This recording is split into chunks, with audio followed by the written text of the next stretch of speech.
Welcome to Fridays with LukeJ62895. On this live stream show, we are going to be talking about our topics, playing video games, and many more. And now, here's your host, Luke Jeffers, Billy Mooney, Remix Plum, and David 2000.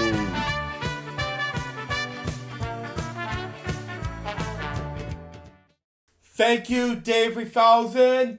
Hello, people. This is LukeJ speaking. Welcome to a brand new episode of Fridays with LukeJ62895. And join me for this episode is Remix Plum, ladies and gentlemen. Greetings, everyone. I'm here. And Dave 3000. Happy Friday, everyone. Now, we're originally going to have Billy with us, but he wasn't here because he wasn't here to join us. But that's okay. We don't need Billy anyway. Well, not for this episode. Not for this episode, no. But we promise you guys he'll be back on episode 287. He just has things he needs to do and other things he has to take care of. So he's not going to be joining us for today. But at least I'm here. At least you're here, yep. But anyway, I have David go first because he has a lot to do. Remix go second, and I gotta go last for this one. Alright, first off, if you haven't checked out,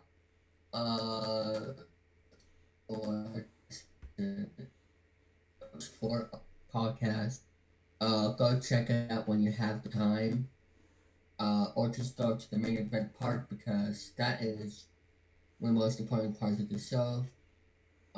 It talked about something that you should definitely watch, and it was a good episode. The longest episode for out, but we promise you that next episodes will be back to normal, and also at least a limit of 2 hours, and that's why we had to limit the topics to 3 instead of 4. So yeah, so that's all I had what I have to do right there. Next up, if you guys don't know, last night, me, Luke and Dante, did a mere episode that will be coming up next month called Discord Talk. So now, if you guys don't know what that is, Remix Plum did this long time ago with Skype, but I decided to clear my own voice by doing Discord. And I've done 3 gaming segments. And thanks to Dante for helping us out. We couldn't get Billy or Dante, but it was a good episode despite difficulties we had worked. I'll go into the bloopers later on. So yeah. I hope you're all looking forward to Discord talks. I'm aiming for, let's say, sometime around April 10th or somewhere down there, or April 1st. It really depends. Or maybe in April 3rd. I'll just have to see how it goes. Now, let me tell you that originally we were going to do with Wii U, but that was the game we had difficulties with. So instead, I want to tell you that we did White Box for the Wii U. But, I hope you all will do that. Now, for my third topic, originally I was going to do this so-called Facebook Live with Derek Friends Monthly, or whatever it was pronounced. But unfortunately, I forgot about it. I was dealing with other things. But don't know for this last topic here today. that I'm talking about here. This upcoming Monday, and let me check the schedule. Yeah, this upcoming Monday will be the premiere episode of Facebook Live with Mondays. So, hope you're looking forward to that. And that might be the day I start to do talks with my pen. So, yeah, there you go. And that is my topics. Remix, you're next, buddy. Yeah. Oh, okay. Well, as soon as I, God dang it, as soon as I fix my Microsoft account and the phone, being an idiot, something went wrong. Oh well, boo hoo hoo. Alright, well, I guess it's my turn now.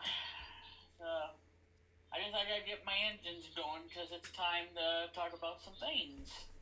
How about that? Wow. I know. And yeah, I just want to say great to be here, because I've been absent on the show.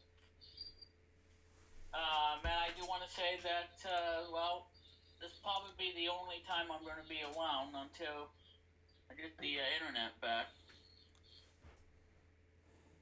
So, so I probably won't be on for episode 287, but Dave will be there and Billy make 2094. The classic 3 duo. So,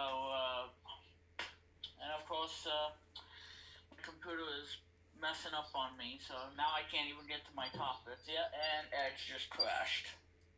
Oh God. Yeah, Edge just crashed on Windows 10. Yeah, I've been having a lot of issues with the new Edge version. Yeah. And hopefully it won't be an issue on the Mac side, but I'm having tons of issues on Windows 10 side.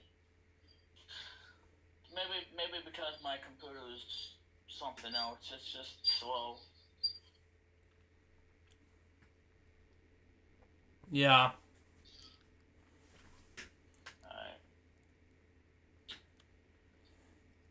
Alright, so my first topic, we'll go ahead and get her going, folks. Try and say, get her done, but no. By the way, remember guys, use the hashtag WeMeBillyMix. And also, Turbo Tono King of Beat It sequel coming your way. You're gonna hear from me pretty soon on the Turbo Tono update. Still.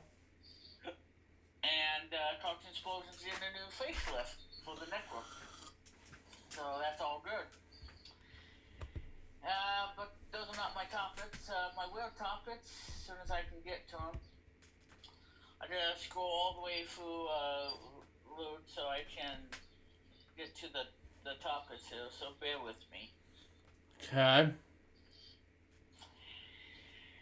Alright, so my first topic, obviously, Sonic the Hedgehog. Did I say Sonic the Hedgehog? And Hedgehog? What? What? Okay. Sonic and Hedgehog. Okay, hashtag Sonic and Hedgehog. Anyway, I know. I screwed that up pretty badly. How about that? Yeah. I screwed it up. That's worse than, seeing the tits now for 800. But anyway. Alright. Let me go over to Blueway.com so I can read to you the fine folks of what you need to know about Sonic the Hedgehog. Not and. Sonic the, not Sonic and. Because he's a hedgehog, for crying out loud. Yeah. I know. Alright, let me find it here on Blueway.com. I mean, you see, I should have been prepared for this too, folks. We shouldn't. Yeah. Well, that's what happens when I don't. And okay, well, it looks like I'm gonna have to do it on this phone because because Microsoft Edge keeps crashing on my Windows 10, so nothing I can do about it. Oh, well. Alright. Well, I'm just hoping that it. Okay. Well, we're just still. You guys can still hear me, right? Yes. Okay. Yeah, just because I'm on. Oh god. Oh crap. Okay. Let me go ahead and type it in because my computer is being a mega doo doo. Yeah. Yeah. I know, right, guys? Yeah, like my computer's being a mega doo doo. Alright. Yeah, it's funny, I know. It is funny, folks. Yeah. Yeah, because my computer's being a mega doo doo. Okay. Let's see. We're going to blueway.com so I can find it. I still can't find it. Well, this stinks, folks, because I wasn't prepared for this. Now I have to try to find it here on blueway.com. Oh, well. Alright, well, I think I got it. Oh, thank God.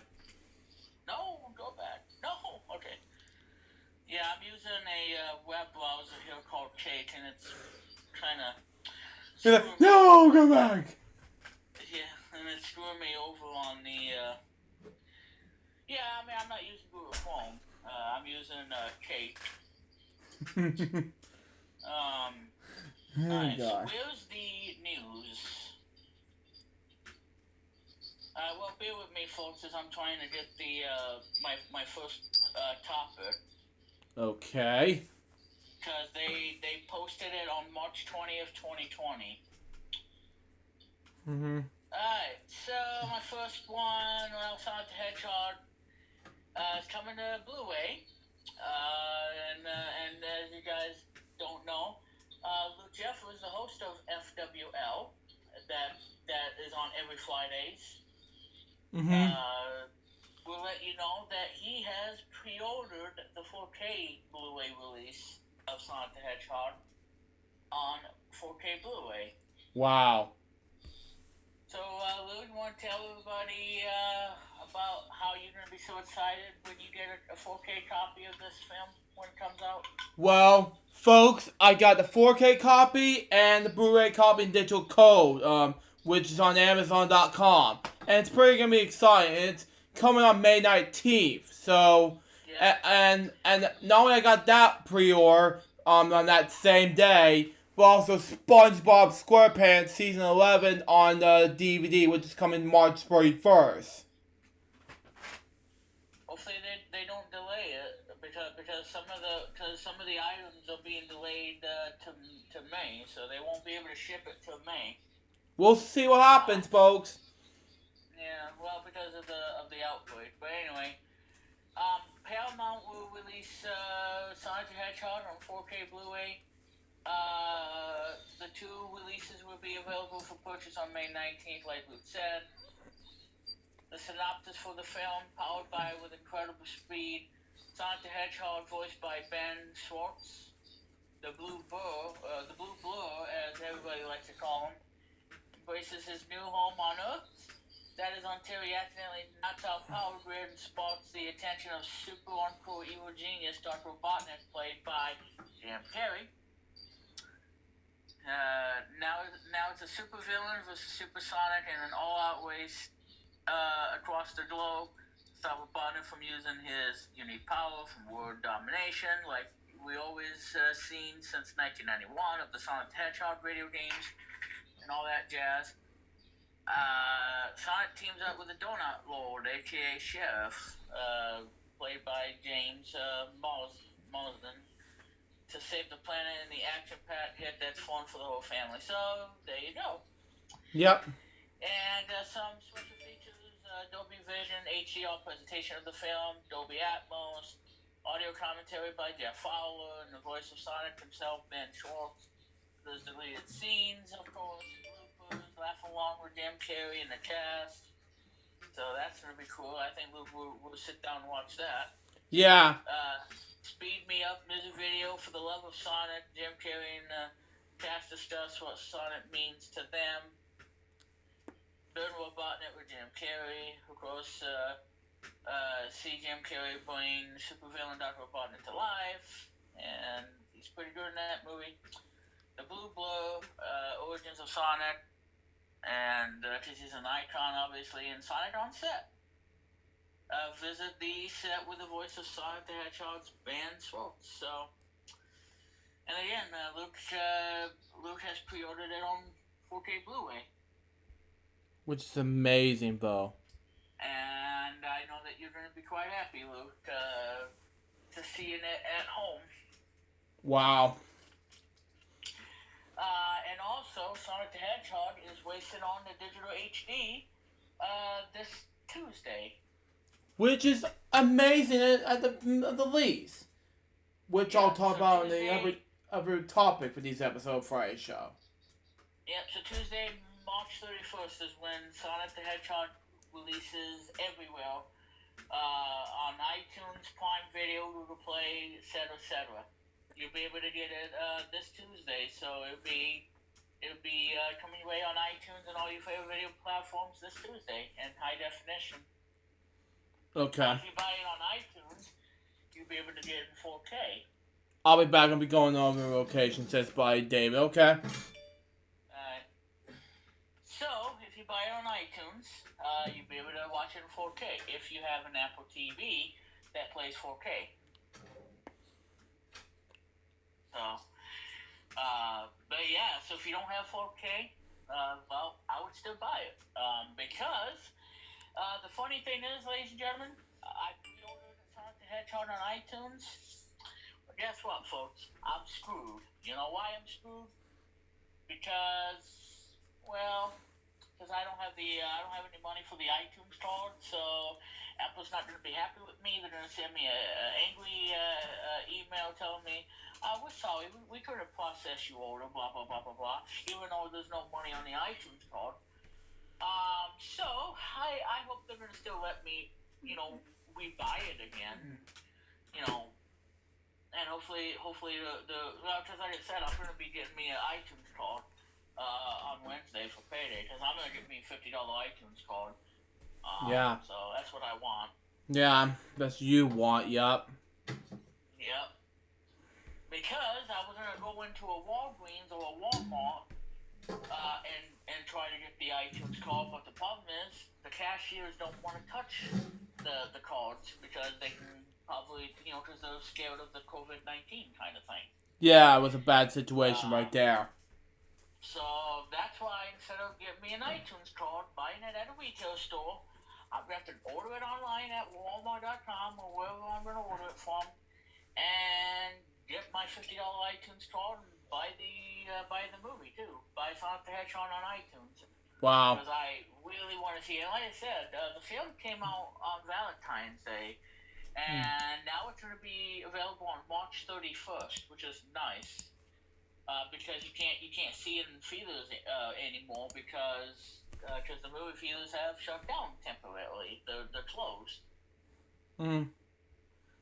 So if you guys can't watch that, or you can't watch the other one that came out on Friday the 20th. So I'll talk about that too.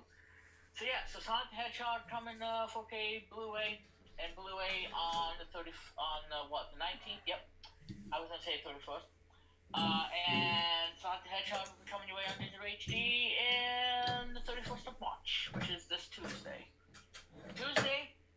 Go on iTunes and buy the movie for $20 when it comes out.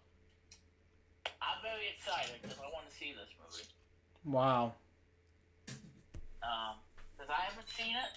Luke has seen it, and he probably give you guys a honest review and let you know what he thinks of it, what he rated it, and all that. Give it a grade between A plus to F. And I'm sure Luke is very honest about the movie, and I'm sure I'm very honest. To say about it. As I mentioned, the Jeff Craig movie theater edition, and I gave it like a A plus. Yeah.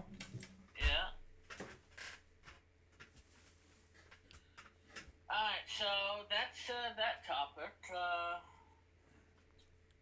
4 dead on cruise ship heading to Fort Lauderdale. Ugh. Yikes. Yikes, yeah. That's bad. It's bad, yeah. Really bad. It's very bad, yeah. Alright, so next up, I'm going to talk about, we're talking about that one. I'm going to talk about Onward, Disney's Onward. That movie was released on March 20th, 2020. And you can buy it too. Mm-hmm. You can buy the movie on iTunes. You don't have to rent it. You can buy it for $20. No word yet on when it will be out on Blu-ray, but for right now, actually, not only you can watch it on iTunes, but you can watch it on Disney Plus. Which is coming April 3rd, ladies and gentlemen. And hung up. And that is a Friday. So Friday is when you're gonna see Onward on Disney Plus. Wow. And and the other cartoon that's coming out, I know this is off topic, but the other cartoon that's coming out on Friday, the 3rd of April, which is actually next Friday, so next Friday is Onward when it comes to Disney Plus, and a new show that's going to be on Netflix, a new preschool show that I'm very excited to watch. It's coming out next Friday, and it's from the creators of Dr. Stuffin, the head writer of it, and one of my favorites on Netflix, Super Monsters. So, wow. Yep. So he's the head writer for the two shows, Dr. Stuffins, which is on Disney Junior, and Super Monsters, which is on Netflix, and it's on Discovery Family Channel. How about wow. that? And it is my favorite show on Netflix. That's like this my is favorite amazing. show on Netflix. I tell you, Luke, if you guys haven't watched Super Monsters, do me a favor. You need to sit down and watch it, and I know you guys are gonna say it's scary. No, it's not. It's not. It's rated TVY, and it's for everybody. TVY, folks. The whole kids are gonna love Super Monsters because it's a great show. It's a great show. I give it a seal of approval. Seal of approval for LGBT Plus Club. I enjoy Super Monsters. It's a great show. But anyway, the name of the new show that's on Netflix is called Starbeam. That's the new show that's coming out. So Starbeam is going to be on Netflix next Friday, and I cannot wait to see the show. It's going to be awesome. I can't wait to see it. So, like I said, if you guys are in the preschool and the kids have nothing to do during this whole quarantine thing, watch Starbeam when it comes out next Friday. Or if you want to wait till Starbeam comes to Netflix, go on a Prime Video and watch some kid content like Tumbleleaf and Wonky Bullwinkle and all the other stuff that you can watch for free now. Yeah. And you don't need to be and you don't need to have Prime. But this is only temporarily though, so don't expect it for you to watch it free. But what's going on with Alex Rebecca? Hang on a minute. What's going on? Oh, okay. Yeah. So, but yeah, so if you got kids who are bored, well, head on over to Prime and watch Tumbleleaf, because I think Tumbleleaf is a good show on Prime Video. Yep, it is. I find nothing wrong with it. So, like I said, go on to Netflix and watch some really great preschool stuff like Super Monsters, Hello Ninja, Treehouse Detectives, obviously. You to the Rescue, which is now on season 3. I'm so excited. And of course, Starbeam, which is coming out next Friday. So mark your calendars, everybody. Next Friday, the 3rd. Wow. Starbeam coming to Netflix. So there you go on that. And like I said, Onward's going to be on the 3rd as well on Disney Plus. So So if you don't have the money to buy it on iTunes, well, wait till it comes to Disney Plus, and you'll be able to watch it on Disney Plus. But make sure you have a subscription, otherwise you won't be able to watch it. Yeah, still. So anyway, my next topic has to do with Microsoft Office, my favorite Office programs and my least favorite. So let me go over what my favorite Office program versions are. Obviously, Microsoft Office 2000, then Office 2010, Wow. and Office 2016. My least favorite version, and 2013, even though I haven't used 2013, but 2013 is great. Wow. So 2000, 2010, 2013, and 2016. Wow. My least favorite Microsoft Office version, and I know David's not here for it, is Office 2007.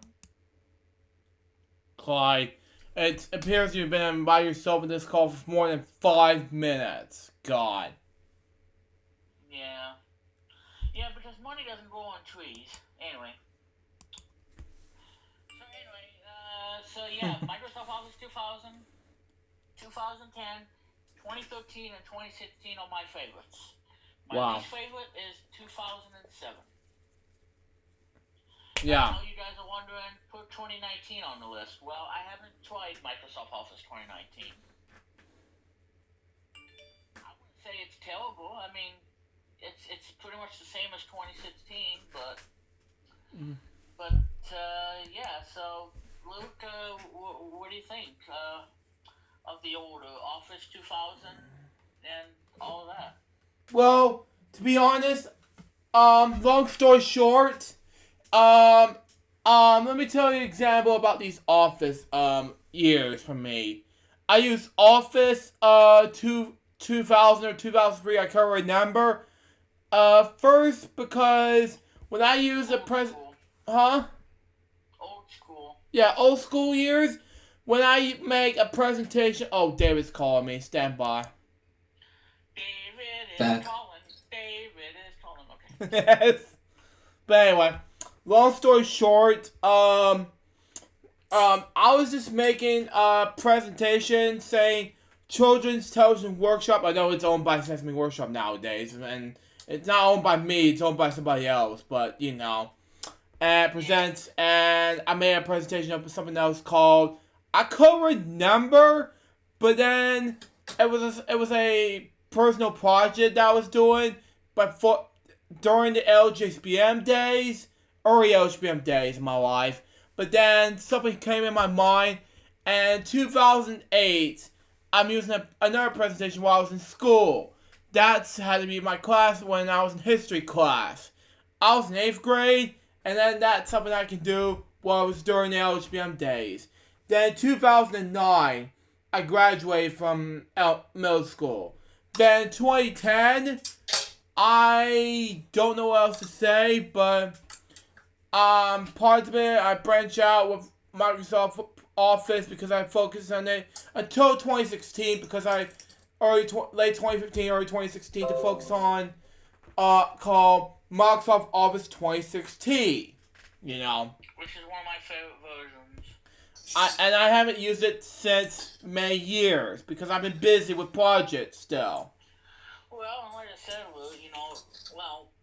I think, if you don't use Office anymore, you might as well just uninstall it and never use it because, like I said, for me, this is essential for me, especially with Will 1.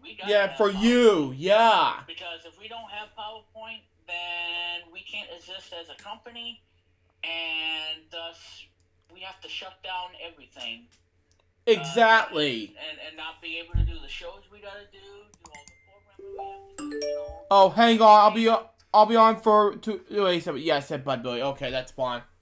Do everything I've done on What did he say? So he says I'll be on for episode 287. Yeah, he told me, yeah. That's what I said on the show. But anyway, so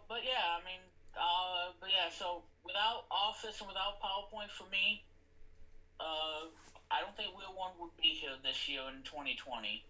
I would probably be doing something else. If I haven't been doing Wheel 1, I probably would have done something else. Yeah. So, but yeah, I mean, so to give a recap, since David is back with us, my favorites are Office 2000, 2010, 2013, and 2016. My least favorite version of Office is 2007. Yeah. So Office 2007. My personal favorite is my least favorite. Favorite is the 2010. Yeah, I love 2010. I had that with Windows 7. And I no longer have Office 2010. Office 2013 was good. That was it kind of reminded me. My least favorite is the one that we have today. Yeah, the one we have today, which is well, on Office 365, it's 2016. But if you buy it on Amazon or Microsoft's website, it's Office 2019 Home and Student. But otherwise, they look like they pretty much look the same. Yeah, it looks the same. Yeah. Office 2019. So they pretty much look the same. And by the way, sorry for the background noise. Sorry, I forgot to drop my mic. You're fine. But yeah, continue on the mix. And my memories with the Office 2000 is when I was in school and I had to use a program of Word 2000. That's when I quickly fell in love with the whole Office suite. And then at the library, I think they had Word, Excel, and PowerPoint. And I remember using PowerPoint the very first time, and I'm like, you know what? This could be a lifesaver for us. Wow. In case disaster strike, and that's what happened. But anyway, it's a long story short. So if you guys want to hear about the story of me saving Wheel 1, check out Henry Mint's Plum. I talked about that. I'm sure I did. Yeah, you sure you did. But yeah, so Office 2000. I mean, wow. I mean, Office 2000 came out in 1999, and what can I say about Office 2000? I mean, that was like the first. That was my introduction of Microsoft Office. Was Office 2000. And again, I used Word 2000 at school, and then I had a computer that had Office in it. I don't remember if it did, but then when I started using PowerPoint 2000, yeah, my mind was blown off the roof of some of the unique stuff that you can do on PowerPoint. And I'm using PowerPoint still to this day because we're using it for Wheel 1, we're using it for Cox Explosion and Network, Kids Zone, and Play, obviously. So PowerPoint has been a huge lifesaver for us. I use it all the time to create presentations, for Wheel 1 and of course presentations outside of Wheel 1, making thumbnails. School uses PowerPoint too. Making everything with it.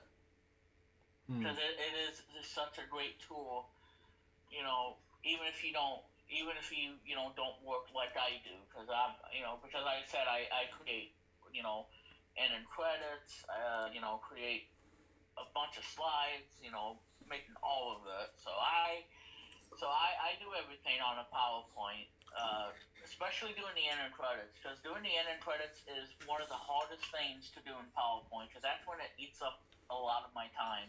Yeah. The end credits, and make sure that I don't have misspelled names or misspelled, person's name or misspelled anything. Because it eats up all of my time. Because not only when I get done doing the ending credits, I have to add audio to play in the background and to do the next transition for 2 seconds, and then it goes to the next slide. So it's like you actually can do an ending credits on this thing, and just by doing a 2 second transition to the next. And all you gotta do is do that and click on apply to all slides, and then you don't have to tap any button or press the space bar to advance. It does it automatically, and it does it for you, and you don't have to touch it, which is a great thing. Because, yeah, making it in credits is so much better on PowerPoint than it is on Movie Maker, and don't get me started on Windows Movie Maker, especially when we had to use it on back in 2004. It was a nightmare, let's just say. I don't want to talk about that. I like Movie Maker on XP, but those days were over. I over. Used PowerPoint to make my old YouTube channel logo I did last year. And it turned out not too bad. I got an answer. That's fine, Remix. Alright. So I used PowerPoint last year. Wow. Well, like I said, what I did back then on Windows Movie Maker is, created the end credits, made sure that I saved the project before doing this, and like I said, we all had to do it on Movie Maker, meaning that, this was not all live, by the way. This was not live. It was pre-taped on every show. Whenever we went live, the whole thing went into pre-taped before we even gone live. And I'm like, I don't really like this idea because it's kind of slowing us down in the production. And, but yeah, like I said, if you guys want to hear the whole story about me and saving Wheel 1, check out, past episodes of Hanging with Vince Plum. I'm sure I told you guys about it. And Billy told me, Billy, you and I can chat on Sunday so we can talk about how Remix is doing with the coronavirus. Well, I'm hanging in there, and like I said, as long as I don't go outside and get it from people, then that's, because I'm not going to Walmart. Yeah. I'm staying my butt home. If I want something, I'm gonna order it online. I'm not gonna risk my health to get sick from it. Still. But yeah, so I'm out the porch right now. And like I said, when we switched over to PowerPoint, because we were dying at that point. We were on last legs in 2008, 2009. I'm like, guys, if we don't do this, then we might as well shut down Real 1 and don't come to work and forget about this whole thing.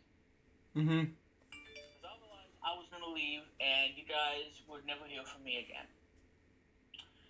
And when we switched to all PowerPoint, it kind of saved us from going out. And now on PowerPoint, we can do everything live, so it's not all pre-taped anymore, which is a great thing, because that's what cost us money, was doing it pre-taped and doing it beforehand on Movie Maker. All the shows we do now are live, and whenever the logo shows up, that's when we speak, and we do it all in real time, and it saves us money, and it saves us time. And without PowerPoint, Real 1 would not be here today. Wow. Because otherwise there wouldn't be a Cartoon Explosion the network. Yeah, that he and I created. Yeah, which launched in 2019, owned by Real 1, obviously. The name by us, but the network by Real 1, obviously. Exactly. It's 40-40-20. Yeah. So we split in 3 ways. I get 40, Luke gets 40, and Real 1 gets 20. Mm-hmm. So that's the whole thing. We split it in 3 ways. So like I said, again, if it wasn't, if we wouldn't had PowerPoint, Real 1 would not exist, and you wouldn't see Cartoon Explosion and Network exist, or even Kid Zone, which is a kid-friendly programming that's provided all of the wide-rated programming shows. Wow. Mm-hmm. So, because like I said, we have Real One, we have Kid Zone, we have Cartoon Explosion, the network, and we have Play. Play has been on a hiatus ever since, and we're going to bring that back too, because we're going to have some fun stuff coming. So basically, we have 4 networks, including our main one, the whole thing. Because like I said, like I told you before, Luke, on Messenger, that we're going to be cutting cartoon programming on Real One. And I know this was a hard decision. I know this was a tough decision for me as a president, but this is what we have to do, obviously. Mm-hmm. I mean, like I said, we're gonna still do cartoons. It's still gonna be the #1 priority. It's just probably not as much as we used to back in when we launched it in 2013 with Cartoon Madness block. And he hung up. Either that or 2014. I don't remember. Yeah. I want to say 2013. And he's back. When we celebrated. No, it was 2013 when we celebrated our 10-year anniversary. Yeah, it was 10 years. Yep. Yep. And that's when Real One was celebrating its 10th anniversary. Yeah. And in 2018, we celebrated our 15th anniversary. And that was huge, Luke. That was huge. Between 2013 and 2018, I think 2018 we kind of dominated 2018 with our 15th anniversary. It's still not to say that 2013 we dominated too, because we did dominate 2013, because that's when Cartoon Madness block debuted, and that's when the whole thing came off. I'm like, okay, this could be the future. So again, guys, I mean, the whole story. I'll probably talk about that too, but that's in a different time. But That's fine. but anyway, what else did? Oh yeah. So if you guys do Amazon ordering, because I talked to Luke about this earlier too. If you order computer parts, accessories, cables, memory cards, all that other jazz, you may not expect to get it in April. Why? Because Amazon is going to delay your order, and you won't get your order until May.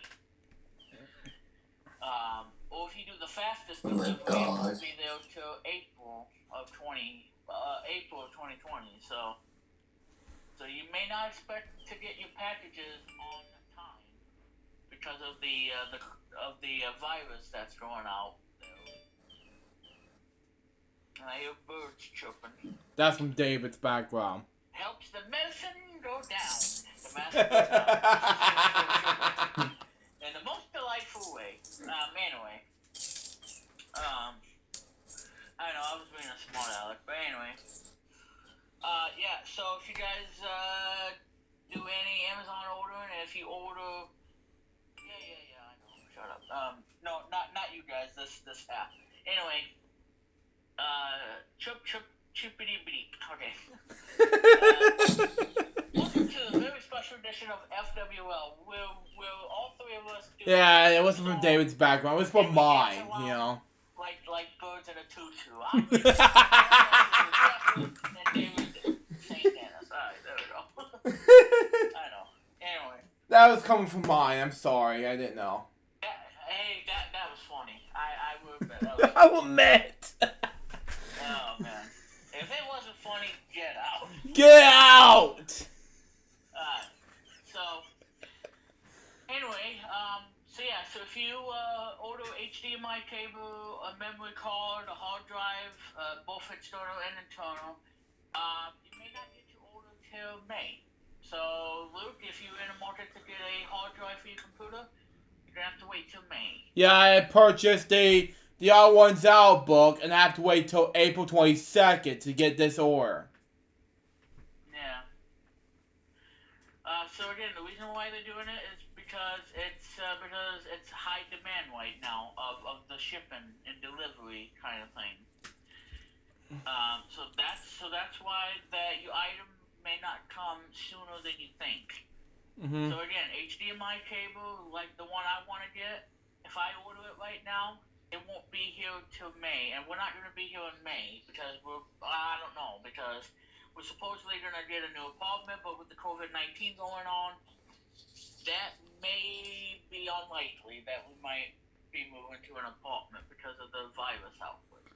Yeah.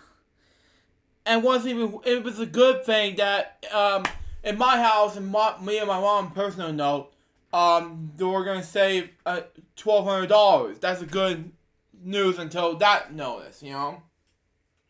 Well, now it's saying, Luke, if I order this HDMI cable, it's gonna say it's gonna arrive on April 24th. So that means if I was to buy an HDMI cable, it won't be at my doorstep until Friday of the 24th, the April. Let me check my Amazon order and see if it's shipped now.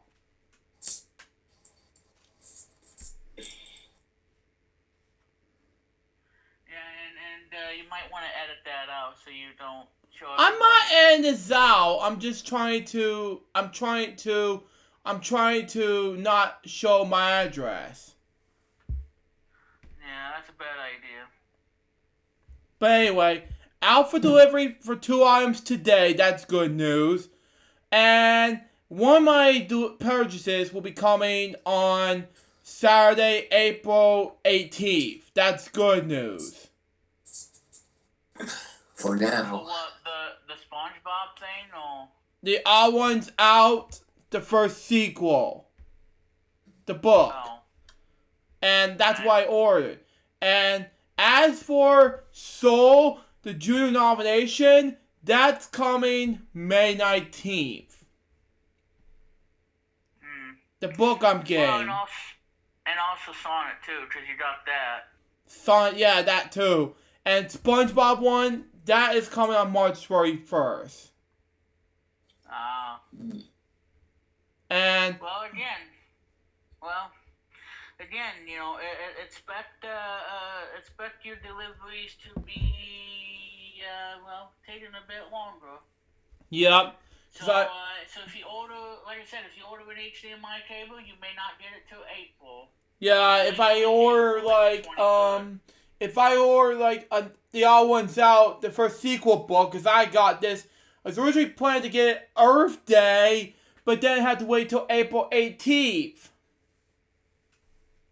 Yeah.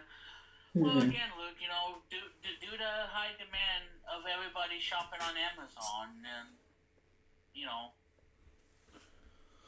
and like I said, you know, because as you guys know, I need an HDMI cable, and if I order an HDMI, then I'm screwed. Oh, okay, so breaking news, ladies and gentlemen. Luke and David, breaking news. Wow, what is it? The House has passed $2 trillion coronavirus bill. Oh, man, this is good news. What does that mean? Well, what does that mean? That means, we're both going to get $1,200 in the check. Wow. So watch the mail. And in April, because they're gonna send it out to you and get you your money. Yeah. You know, because of the COVID-19 outbreak. Yeah. Is this fake news, women? It is. No. Is this fake news? Well, I'm reading it on MSN.com, so. Yeah. So I don't think it's fake. I don't think it's fake either. If it was fake, then I wouldn't read I wouldn't read about it. Oh, hey, pretty kitty, how you doing? Oh, please, no, please don't type. Please don't press on the keyboard. All right, come on. Come on, you handsome devil. Come here. Yeah, this cat. Okay, so anyway, well, this is official, and I'm looking at CNN.com. It's an official website. And it says here, House has passed the stimulus package. So that means we're both going to get $1,200 checks. Oh, yes! If you made under $75,000. If you make more than that, you're not going to get a penny. Wow! This is going to be a lot of money in my stake. So that means I'm going to get $1,200, Luke's going to get $1,200, and I'm sure David will get it too. I'm gonna save that money.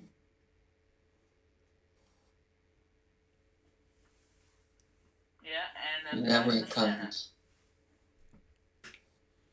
Mm-hmm. Yep, so it's been passed by the Senate. And like I said, guys, here on FWL, we don't discuss about politics because neither one of us, well, we don't care about it because it's depressing and stressful and all that other stuff.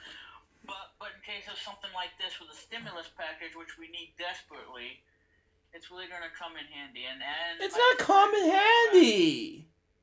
And Edge just crashed on my window, on my thing again. Yeah, especially because I'm saving it for travel or shop, whatever. And in my personal usage, I don't know about traveling because of the virus. No, for the $1,200, not for now. Well, because like I said, Luke, just think about, what you could use that money for. Getting I don't know, a new iPad maybe. Well, I'm just saving it for the shopping list trilogy list. That's what I'm doing. Because I know you really want, that iPad. I mean, right now I have like 2,000. I would have an iPad Mini. Yep. So the House passed the emergency spending bill. Well, hallelujah. Yeah. Well, that's great because again, many of us are gonna get $1,200. So yeah, and the kitties all meowing. So, but again, if you guys do your Amazon ordering and you get an HDMI cable or anything like that, don't expect it to arrive until late April. Because of high demand of delivery and shipping. Yep.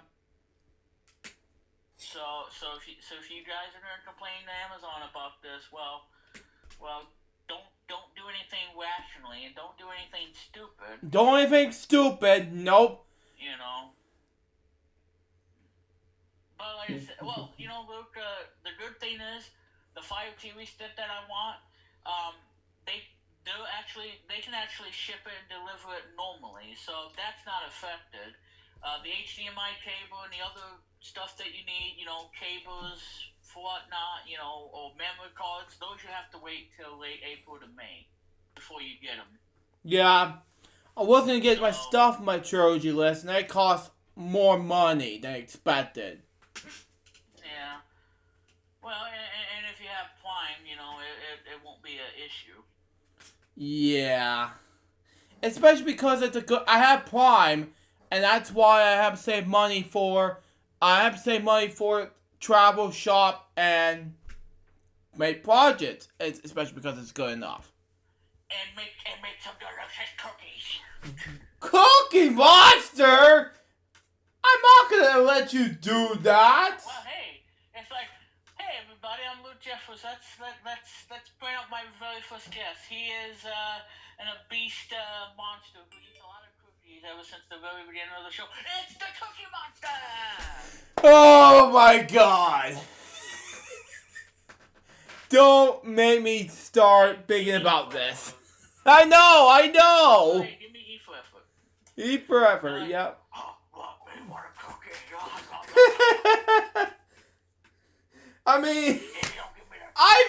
I just want to do my trilogy list.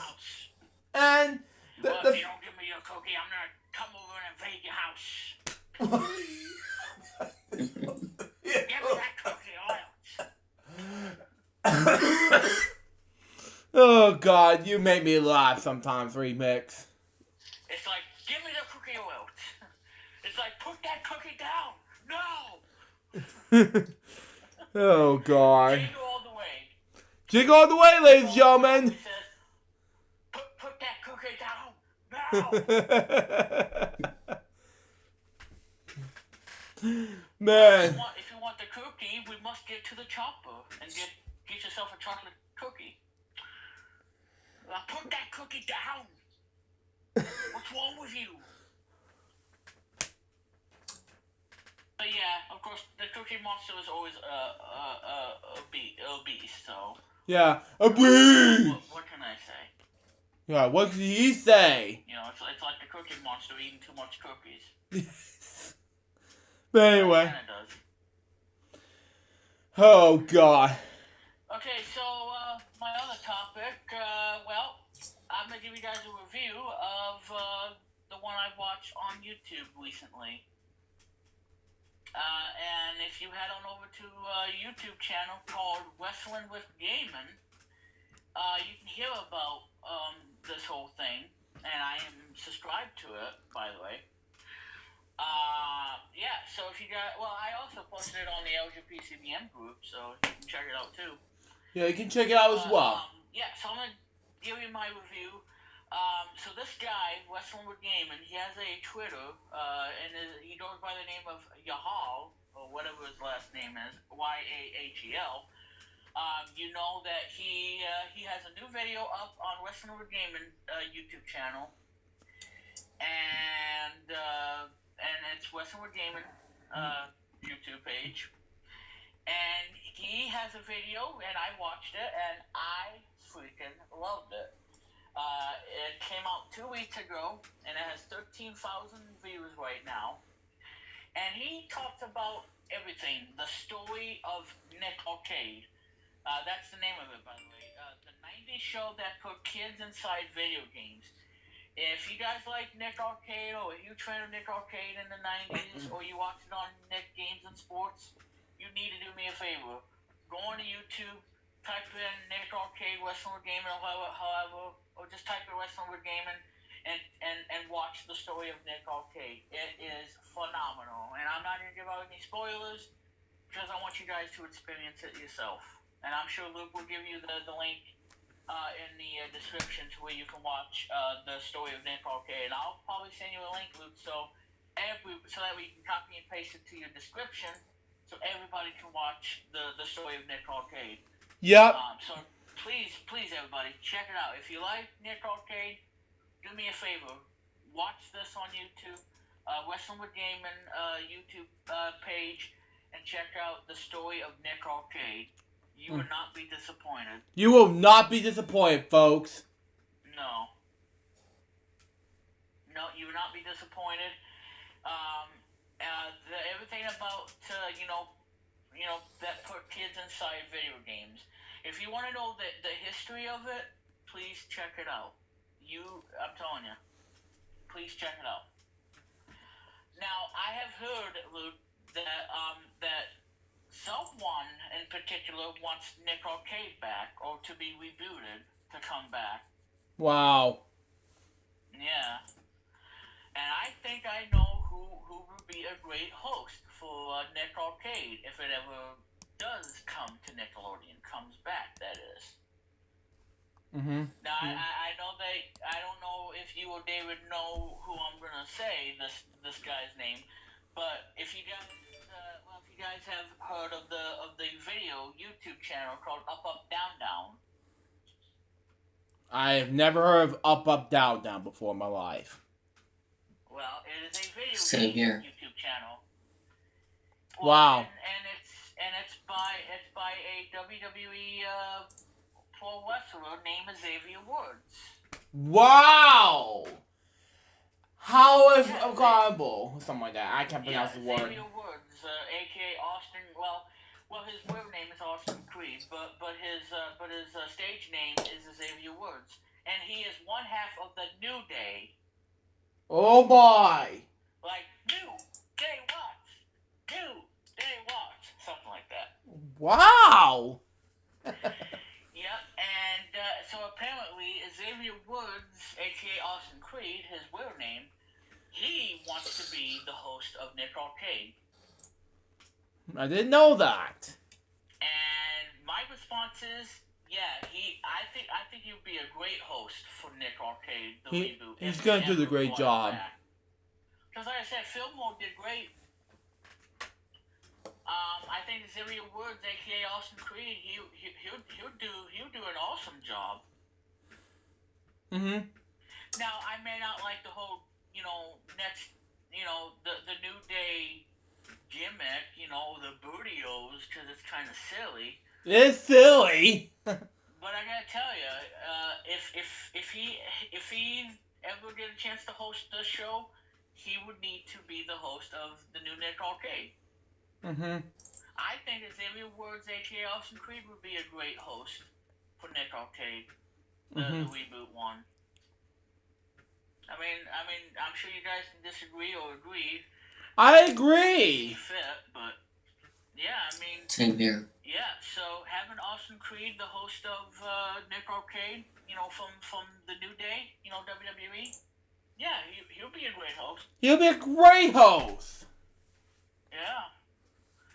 But the problem is we don't know if Nick Arcade is ever going to come back. I think it's not ever going to come back. I don't know either. But I'm telling you, if they do bring it back, I think Nickelodeon, you need to do me a favor. Bring it back and make Austin Creed, aka Xavier Woods, the host of Nick Arcade of the New Day. Wow. There you go, Luke. There's the link. You can put that in the description when we're done with the video. Wow. It'll be exported hours later. It depends. After this episode's over, it depends. Season 1, 2, 3. Now go out and get a drink. Man. So, there you guys go. So again, check out the story that put people inside video games. I thought it said kids. Okay, well, anyway. Anyway. Watch it on YouTube. It is great. I will be posting this on my Remix Plum blog site, which is remixplum.site123.me. Hopefully, I'll get my own domain of remixplum.biz. Mm-hmm. So, but yeah, I'll be posting it on my blog, and again, check it out, guys. Again, it's called The Story of Nick Arcade, and it's on YouTube right now, and it's on Wrestling with Gaming's YouTube channel. And like I said, guys, if you are a fan of Nick Arcade, and if you're not a fan of Nick Arcade, well, do me a favor. Go to Wrestling with Gaming's YouTube channel, watch it, and I think you would agree that it's probably the best show ever, and it's probably the funnest show ever. Because kids get to play video games like on Nintendo and Sega and the Neo Geo and all of them. They had games like Dino Land, which has great music, and I remember playing that game on the Genesis. Snow Brothers on the NES, which is an awesome game, one of my favorite games. Trying to buy it, it's going to be a huge pain because it's $300 on eBay. They also had a game called Super Adventure Island, not Adventure Island, but Super Adventure Island. Wow. On the Super Nintendo, they had that on there too, Super Adventure Island, and a bunch of other games that they had on Nick Arcade. So Snow Brothers was on there, Super Adventure Island was on there. Most of your shooters are on there too, like space shooters. All the arcade stuff. I don't remember the other stuff on Neo Geo, but all I remember is they played Super Nintendo games, NES games, and Sega Genesis. But that's awesome. And especially Dino Land, which is a really cool game for the Genesis, because that has great music. Wow. And I don't know, Luke, if you saw me. I don't know, Luke, if you saw me play that game on my Twitch channel. Yeah, I haven't seen you saw it on Twitch channel before, but Adventure Island was awesome. Oh yeah, Adventure Island's a great game. Yeah, well, Adventure Island. It's a difficult game, but it's a really good game. I like that game. Yeah, when it comes with one of the levels and the music thing, It kind of reminds me of If You're Happy and You Know It, Clap Your And Hands. you know it, yeah. And what is he talking about, folks? He's talking about the one on Adventure Island, Area 4-2. You're in a mountain. Master Higgins is in a mountain, in the mountains, and you got boulders coming down. You got flaws. And wait till you play 6-3 and 8-1. Good luck trying to beat those levels. Yeah. You're gonna have a hard time beating. Well, actually, before you can even do 6-3 or 8-1, try to get past 6-1. You never beat 6-1.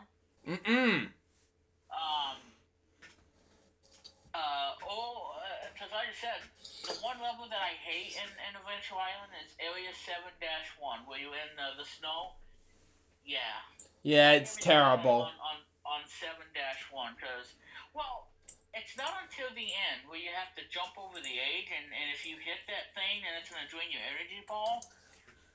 Trying to get past it, well, it's just nearly impossible. So what you're going to have to do is you're going to have to hit the jumping board, the trampoline, and you have to hit the edge so you can get past the fourth checkpoint, and then kill yourself and start back from checkpoint number 4, and then you can beat the level.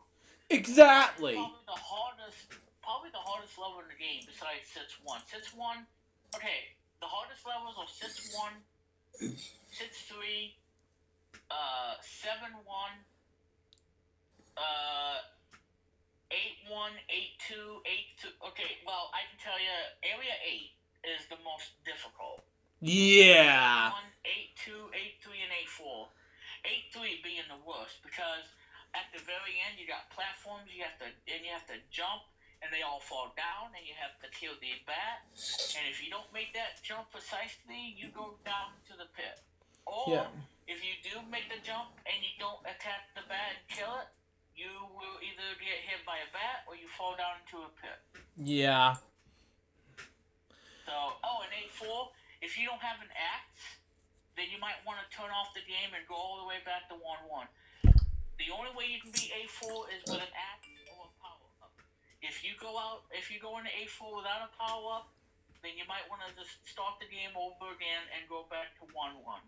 Yeah, that's a good thing. Really impossible. It's really impossible. Without having an axe. If you have the axe, it makes it a lot easier. If you don't have the axe, then you're screwed. You're screwed big time. Yep.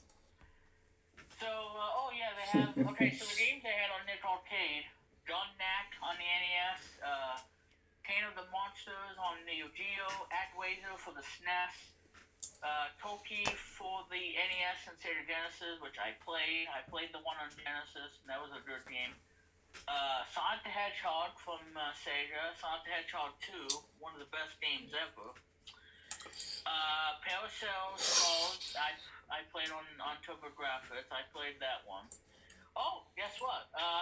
Here's a game that they played with on Nick Arcade. What is that? Battletoads. Oh! Yeah, wow. One game where it's impossible to... Yeah, especially getting through the Turbo Tunnel. And I said before, and I'll say it again, trying to beat the Turbo Tunnel, well, good luck. And guess... You're gonna need it. You gotta need it, folks. And guess what I did? I just... Before I get to remixing that time. It's a nightmare. I just recently did Jeopardy V music when it comes to Battletoads. You know, if you saw my Vimeo account, link description below, guys. On the SNES. Thunder Spirits on the SNES. Adam's Family on the SNES. That was a good one. That was a good one. I know everybody likes this game, Super Goes and Ghost. That came out on the SNES by Capcom. Yeah. Go figure. I haven't played it. I don't know if I'm gonna play that or Ghosts and Goblins, because those are one of the toughest games. Yeah, it's one of those Halloween's toughest games. Yes, it is.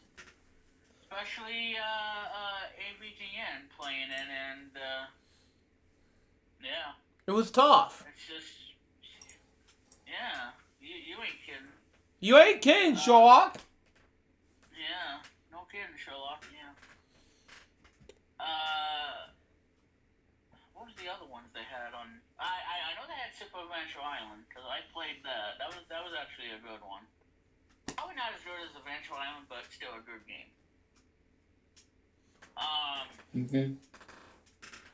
Dinoland. I talked about Dinoland. Marvel Land. That's a good game. That's on Sega Genesis. Came out in 1989 by Namco. And it's a good game, Marvel Land. I played it. It's fun. Paperboy 2 on the SNES. Haven't played the SNES one. Kabuki Quantum Fighter. I played that by Hal America, who made Kirby. Bont's Revenge on TurboGrafx by Hudson Soft. Legend of Legend of the Mystical Ninja. I remember that. And the one that everybody plays, I guess, is Gradius 3. Wow. I don't know if David played Gradius, but I like Gradius. It's a good game by Konami. It's a tough game, but it's good. Yeah, Gradius 3 on the SNES. Dinoland, like I talked about, Dinoland, that's a great game. Has an incredible music. Super Adventure Island by Hudson Soft. Wow. You got Hyperzone, which I played by Hal America. Walking Cats by Atlas. Snow Brothers, yeah, one of my absolute favorite games, Snow Brothers. I love that game. Yeah. And I actually played that on stream, and I've beaten it on stream. I didn't use any cheat codes. I just played it fairly, and I beat the game. Wow. I love Snow Brothers. It's my favorite game ever made. It's one of my favorites. I love Snow Brothers on the NES. But I ain't paying $300 for it. Wow. I mean, you're crazy? You're crazy, guys? So yeah, guys, again, go on to Westland Gaming, check out the story of Nick Arcade. And like I said, I love it. You will like it too. Please check it out. And let me know what you think of it, because it's great. And Nick Arcade is available on Prime Video. Wow. Which is good. Which is good. But it's only in standard definition, though. It's not in high definition.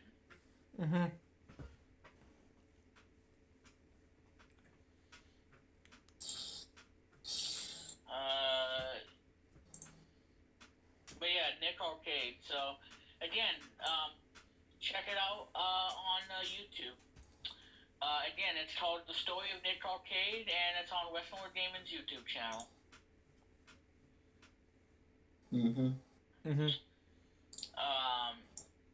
So they don't have many episodes on on Prime Video. You have 14 episodes on Prime Video, and they made about 84 episodes? Wow, 84. Which is a shame. Which is a shame. It stinks, but it stinks. Yo, steak! I know, right? Yeah. From the SpongeBob episode Pickle saying, "Boo! Yo, steak!" If you watch this, Luke, a cool guy. So says Trump. Anyway. Yeah. Yeah, that's why it stinks. But anyway. So anyway, now I lost my connection. Trying to get back on. Yeah. Okay. I think it's working now. So anyway, with that, guys, that is all the topics I have. And like I said, I don't know if I'm going to be back on 287, because I don't know what's going to happen next week, because obviously we got to move, and especially with the virus going on, and I don't want to get it, and it's just going to be a mess. So it is going to be a mess, guys. So like I said, guys,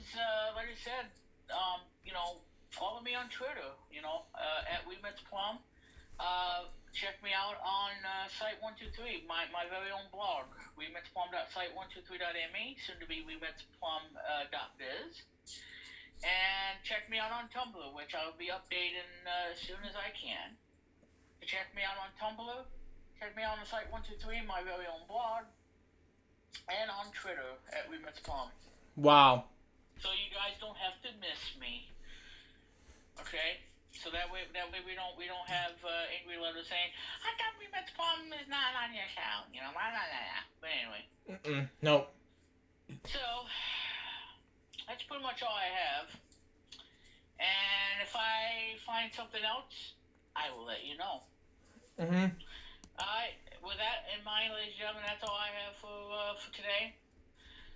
So Luke, it's your turn, and with your set of topics, and of course on Wikipedia. So, Luke, Matt Jeffers, McNuggets, take it away. McNuggets, oh my god. Oh yeah, McDonald's, ba-da-ba-ba-ba. Okay. Anywho, I got 5 or 6 topics to talk about, or that's related to death topics, and I got 1 topic to talk about. And since he already read about you guys about these 2 topics, well, earlier today. So let's talk about Richard S. Klein, whatever you pronounce his last name. He was an American television producer and director whose most normally work was in game shows. He directed and produced programs for Barry and N.Y. Productions until 1984, after which he formed his own production company, Klein and Friends. We pronounce his last name. But anyway, Jack Barry Productions. One of Richard S. Klein's early shows which he worked on as a director was on Jack Barry's The Joker's Wild on CBS. Wow. Starring in 1972. Huh? I like Joker's Wild. Yeah, that was cool enough. Starring in 1972. He also served as associate producer and did both jobs until the series ended in 1975. Barry and White Productions. After Jack Barry and Jenna White provided a partnership, Klein was assigned to direct a new series with them, starring with Break the Bank, which only lasted 15 weeks on ABC in the spring of 1976, despite being the second highest rated daytime game show from the 75 to 76 season. However, Break the Bank went to the syndication that fall, but faded after 1 season. Clay also directed syndication revivals for both The Joker's Wild and Tic-Tac-Toe. Or I should say, Tic-Tac-Toe. Oh my god. But anyway, the later was originally revived for CBS daytime schedule in the summer of 1978, just before entering syndication that fall. And the brand new B&E creation, Bullseye, in 1980, is also in syndication, whatever you pronounce it. In 1984, he directed another student creation B&E called Hot Potato, which was ran for 23 weeks on NBC. Jack Barry's death and the formation of Quay Friends. Jack Barry died in May of 1984, not too long after completion, before production of the 1983 to 1984 season of Joker.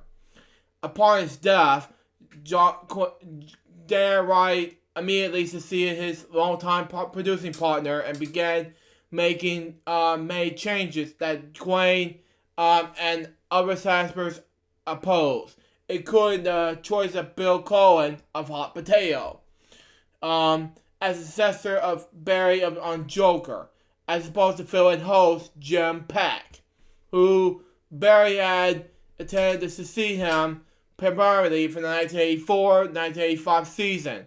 Not long after this, Quayne and some B&E staff members, including Jack Barry's 2 sons, John C. and Douglas C. Barry, as well as composer Hal Hidley and set designer John C. Moa, left the company and formed Quain and Friends, which is cool.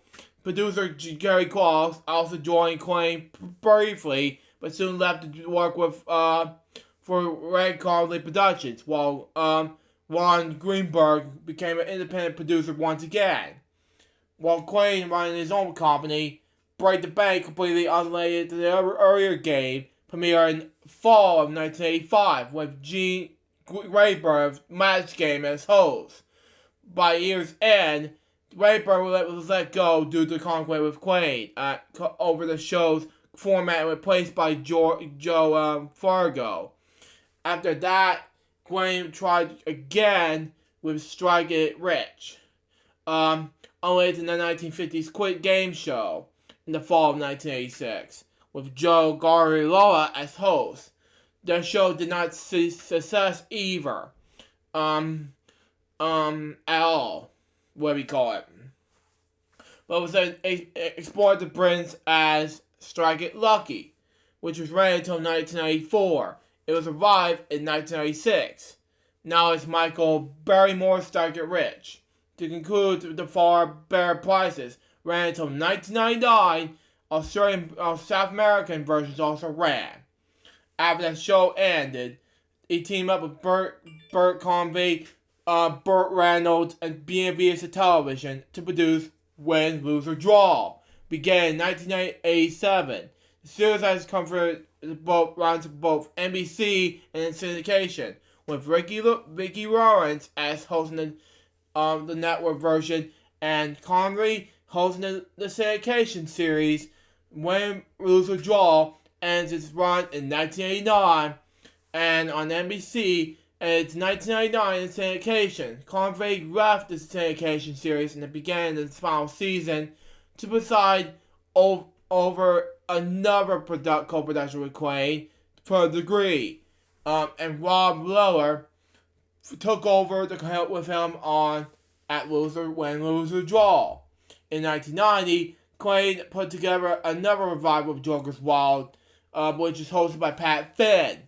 The version lasted a single season due to the overcrowded market, as well as several changes to the format which weren't successful. Wow.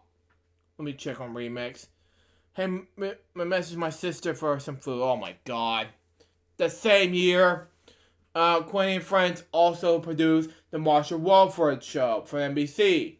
The only non-game show co-production, what do we call it? But anyway, in 1994, shortly after Edward's death, very shocking indeed, Quain produced and directed the children's game show Master of Maze, hosted by J.D. Rolfe, the man Mario Lopez for the Family Channel. The show was early technology, we pronounce it, for the time to create the terrestrial maze, including chroma key and CGI animation. 1997 saw Quain produce a television version of the board game Pictionary, hosted by Alan Thicke, which he used a nearly initial format to that of Win, Lose, or Draw, a decade earlier. This was Quain's and Friends' most recent game show to date. Quain passed away on March 21st, 2020. He was 79 years old, at his home in Connecticut, following a long illness. Next death topic we got David Collins. He was a main English actor, and in his career he appeared in countless roles on stage, television, film, and radio, as well as various audiobooks, voiceovers, concert readings, and other works. He gathered a following through his numerous appearances in the cult sci-fi series, including Doctor Who, Starbin and Shield, and Blake 7, as well as voicing the title character in the series Monkey and Legends in the classic BBC Radio 4's adaptation of Tolkien's The Lord of the Rings. Wow. Biography. Collins was born in Bryant on June 4th, 1940. He died on March 23rd, 2020. He was 79 years old. Now, let's get into the career before we begin our next death topic and personal life afterwards. Film and television. Collins' screen breakthrough came playing in the professional Russian next way to pronounce it in Fayer's Skies would pronounce it Crime and Punishment in 1964 with Associated Russian Television would pronounce his name. But anyway, this production was recorded live. Wow. He's played historical characters such as Percy Grainer in Ken Grussel's Song of Summer 1968. Richard Simmons is I pronounced this name. But anyway, The Shadow Tower in 1972. John Ruskin Rob School in 1975. A BBC show series about the pre-receptions and Sir Anthony Barbarian in Elizabeth R. in the same year. In 1975, he portrayed William Wilberforce in the fight against slavery. He starred as William Pitt in Prince Richard in 1979. Okay. Collins also appeared as Deva in the final episode of Blake Sevens as a character of Silver and several of the popular Sopra and Steele's television adventures. He also appeared in television series such as Danger Man, Mystery and Imagination, UFO episode called the Fire Bombs, we pronounce it, and Gayen's Way. In the latter, he plays emotionally disturbed man attacking a young woman in the episode Power. Collins played the character as Bob Cratchit in the classic 1970 film musical Scrooge, starring alongside Albert Finney, Dame E.F. Evans, we pronounce it, Sir Alec Guinness, we pronounce it, Kenneth Moore, and then Rogers and others. In 1981, he played the dual roles of Laura Dark and Frederick Goes in the perennial school children's favorite Dark Towers part of the Look and Read series. He voiced the albumist lead for the long-running hit Japanese television series Journey to the West, while in the English series-speaking countries as Monkey. The show was a popular hit and had a mass following, primarily with young people. He has also noted for his children's television appearances, including the role of Julia O'Gapple in Midnight is a Place in 1977, and in 1989 he played Charn the villain and Through the Dark Dragon's Eyes. Excuse me, I misspoke. But anyway, and had the recurring role in the Headmaster and Press Gang from 1989 to 1993. Doctor Who. He had appeared a number of times in the long-running British science fiction television series Doctor Who, including Varys in Revenge of the Cyberman, Paul in The Robots of Death, and Maldwin in the serial Maldwin Undead. He has also played an alternate Doctor in the all plays by Big Finish Productions in the Doctor Who Bond series, Full Fame 5, alongside other Doctor Who audio credits. Wow. Collins returned to the role of Paul, now named Paul as, in the episode Hidden Promenaders on the audio drama series Calder City. Radio. On radio, he portrayed Rodgers in the classic BBC Radio 4 adaptation of The Lord of the Rings. In 2006, Collins was the reader of the critically acclaimed recordings of complete ghost stories of M.R. James. Wow. Fear. Collins' career on stage began with seasons of stored Liverpool Republic. Okay. And had since taken down him all around the world with leading companies including the National Theatre, with the Royal Shakespeare Company, and Cheek by Jowl, we pronounce it, as well as BAM and the Lincoln Center in New York.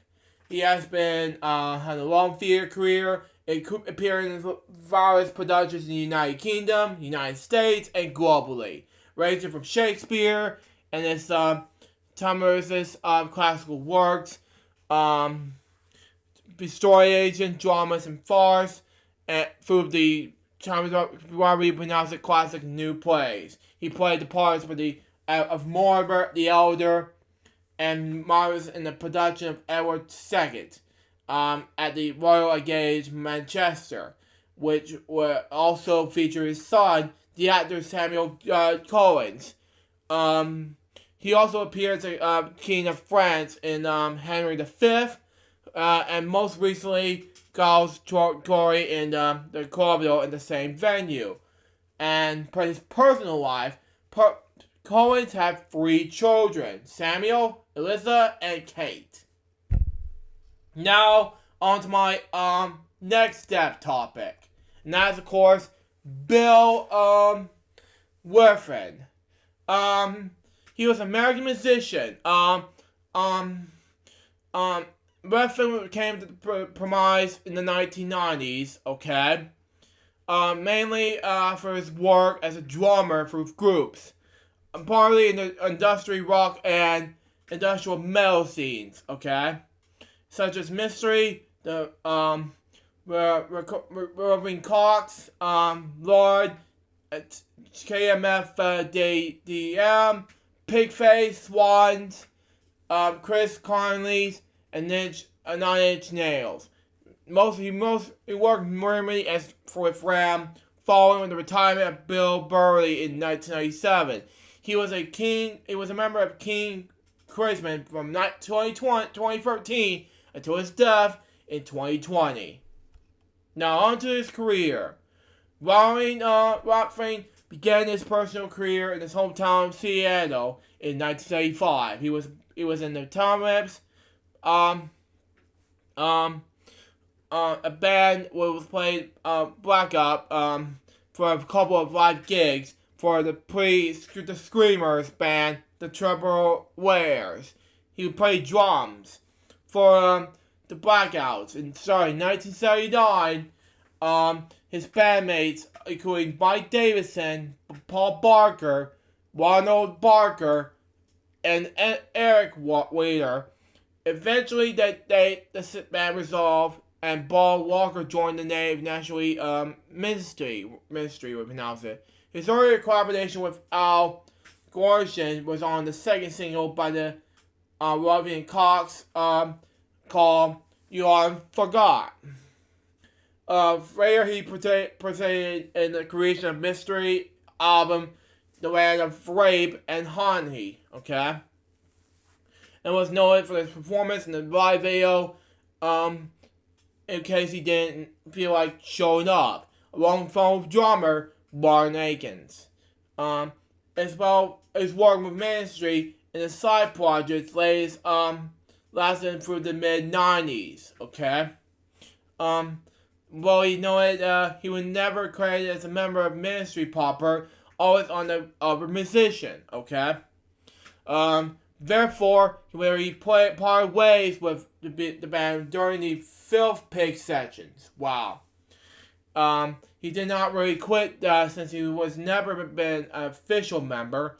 Werfen helped Atkins kick off Pigface, the initial collective that would grow to incorporate hundreds of artists, form a friendship with label mate Chris Colony, and founded First World Music. Like Colony, Werfen's work grew, and beyond his initial roots, they have collaborated on several recordings to a popular The Ultimate Seaside collaboration as the Bells and Largo. showcased Robin's keyboard skills. Robin's solo debut, calls by the name of Brother Giant would pronounce it. Featured him singing in something other than a background role. And also featured Robert Flip. Okay? Evaluations for these sessions turned up later in the CD called Revelations of Angelic Behavior, which was credited to Reverend Flip and Trey Gunn. Reverend appeared on all KMFDM's records, released from 1995, year I was born, to 2003 as a drummer, programmer, vocalist, and keyboardist. Wow. He toured for the band as a bassist in 2002 in support of the comeback album, Attack, and performed in the 2011 KMFDM album, WTF. Okay. He also drummed for Scott McCaffrey's band, the Minus Five, which included drummer guitarist Pierre Buck. Eventually, Buck offered Raffin the opportunity to sing with WEM, okay? Who was missing in the permanent drummer since 1997 departure of Bill Burry.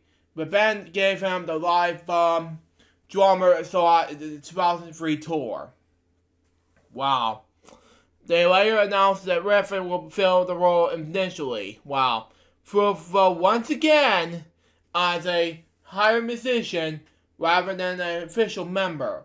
In records, Reference also contributed Bonsky keyboards and guitars to the group, serving as an extra member of the until REM disbanded in 2011. Reference formed an experimental estimate under the name, Slow Music in 2005. Including Flip and Buck. It was which known he played cylinders rather than drums. Okay. Group played a small handful of live dates in 2005 and 2006 respectively, and became inactive for several years. Wow. He was also involved in a music collaboration project including entitled The Humans. Wow. Which was a course of him, Chris Wong, Flip, and Taya Wilcox. The band performed a series of live dates in Indonesia in 2007 and 2009. And they released the debut album, We're the Humans, in 2009.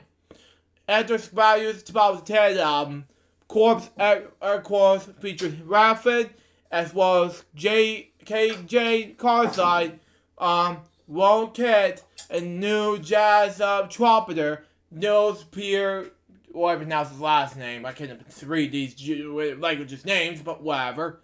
Raffin was a regular contributor to SWAT, ever since the 1995 album, the great Ivan Harry will pronounce it, and played an array of instruments on the studio recorded since the bands were reformed in 2010.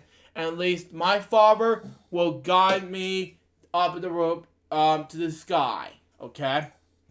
Raffin is listed as a honorary swan on the band's 2012 album, The Seer. In 2012, Raffin performed drums for Robbie Williams' album, Take the Crown.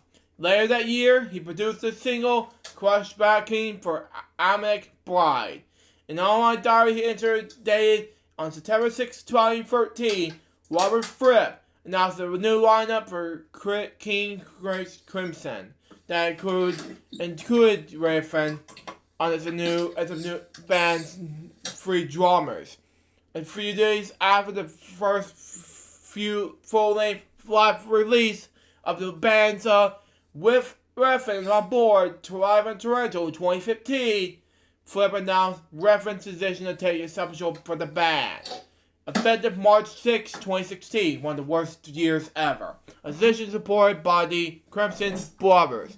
In early 2017, Flip announced that Raffin will be returning along with his replacement, Jeremy Stacy. Okay. due to flips that decided to shave off completely after several years of touring. Okay. So we focus on Maritron, keys, and Flary Dusty rather than using drums as a main instrument. And the new double quiet configuration. Wow. Thus becoming the band's first time keyboards ever. For the US album 2017 tour dates in October and November, he was replaced by CEO bass musician Chris Gibson. He rejoined in 2018 before taking another effective sabbatical in 2019. Personal life and death. Leffin was married to part payer Francio Charlotte until her death in 2019. Albums made by group some Leffin has been part of his featured her artwork on those covers, such as Pigface Gub, KMFD's M's Nifty What Hill way pronounce it, 50 Friends, Invitation, and Keenan Gibson's radical action to unseat the hold of monkey kind. Lefton died on March 24th, 2020 for cancer. He was 59 years old. Now, I'm going to move on to my 2 or 3 death topics, and I'm just going to move on from there. Richard Reeves is my next one. So, I was going to do 5, but I'm moving on to 6. So, there you go. But anyway, Richard Reeves, an American writer, syndicated columnist and lecturer from the Edinburgh School for Combination at the University of Southern California, Los Angeles. Wow. Reeves was born in 1946 in New York City. The son of Dorothy Courtesy, an actress, and Foreman W. Reeves, a judge in Hudson County, New Jersey. Wow. He received his medical engineering degree from Stevens Institute of Technology in 1960. After graduating, he spent a year working as an engineer for Emerson Rand. Wow. After he was moved to journalism. From 1961 to 1965, Reeves co-founded and worked for the Petersburg Free New Press, New Jersey. Then worked as New York Evening News and the New York Herald Tribune before being assigned for the post of chief political correspondent to the New York Times in 1996. In 1971, Reeves left the Times to lecture at the Hunter College. Okay, Reeves' opinion on generally has been liberal bent. Okay. He absolves the war to topple Samuel Hampson as stupid and unnecessary. Column, March 19th, 2003. But shunted extreme leftist politicians, okay? Whatever that means, but stupid enough, Richard Reeves said, but I don't like it one bit. But anyway, he paid close attention to happening overseas and often followed this column with explanations of current trends based on history. Yeah, whatever that means. But anyway, many of his columns focus on the world's reaction to the United States political actions. He also published 9 books, many about American politics. In 1993, he appeared in the film Dave, one of the several journalists who played themselves in the film. Reeves' weekly columns, carried by Universal Press Syndicate, has appeared in more than 160 newspapers across the United States since 1979. Okay. He also wrote a monthly column for Paris and Travel and Leisure, what you pronounce it, magazine. Okay. He was married to Catherine O'Neill, founder of the Women's Commissions of the Woman and Children Refugees. Together they have 5 children, divided in their time between Los Angeles and New York City. In October of 2004, okay? In an article titled, to begin with, the President is a Fool. He's not a fool, Okay. Whatever. He shares belief that John Kerry will win the 2004 presidential election. You wish. In the article, Reeves, inducted that, they voted absent for the Democrat. Disagree with Reeves at this point, but whatever. He then shares place by saying, blasted, basically what you call it. Of course, that's why I wrote this column, to share with my bases. And, I was always amazed by when they would get letters, many of them. Accuse me of being the celebrator or what was a whiskers. Yes, I am. Hello? No you were not. Anyway, in November 2005, Reeves verbalized that George W. Bush can be regarded as the worst president in U.S. history. You think of it that way? You know it was coming. So no, he's not a worst president. You wish. Anyway, knowing the History News Network and George Mason University, has been polled historians, which I am an historian, by the way. And I felt bad for George W. Bush, by the way. On the Bush record, yeah. Nice going, Reeves. You ruined Bush's life, man. 415 people. Wow. Okay. About a third in the votes contacted and answered, making the project is official, and it was interesting, and these are the results. 338 said they believe Bush was failing. Oh God, no. While 77 said it was succeeding. Oh, thank God that was over. 50 said that was the worst president ever. Stupid idea. Reeves died on March 25th, 2020 in Los Angeles for cardiac arrest. He was 83 years old, and I heard a doorbell. So, in the background. It was my package, so I'm not gonna look at it until as soon as I get to my fire show is over. So stand by for the dogs. So there you go. Anyway, before I get to I have my package delivered, so I'm not gonna do an unboxing video just yet, but we're gonna do two or three more dev topics, and we'll get to our something else in mind. But anyway, continue. Well, Luke, I don't want somebody stealing your packaging. I don't want to do that. No. No. But anyway, go ahead and continue. By the way, Luke, if I can't speak right away because my mother's gonna be texting my sister for some food for the house. Okay. So you go ahead and finish up, and I'll, all that cool stuff. And by the way, mega doo-doo. Go ahead. But anyway, Mark Bloom was an American award-winning theater actor who has also appeared initially in films and television. Bloom was born in New York, New Jersey to a Jewish family. He graduated from Columbia High School in Maplewood, New Jersey in 1968. Wow. And was inducted in the school's Hall of Fame in 2012. And then went on to graduate from the University of Pennsylvania. Okay, his career began when he started acting on stage in the 1970s. In the 1980s, he acted in the movies Lovesick, 1983, The Survey Seeking Susan in 1985, Just Between Friends in 1986. Yeah, my movie is completed, but anyway. Quago Dundee in 1986, Blind Date in 1987, and The Prezio in 1988. He later appeared in Colin Hess in 2017. Wow. On television, he co-starred in Sweet Senator in 1987. He also appeared on the following programs: Capital News 1990, Frasier in 1997, and NYPD Blue in 1999.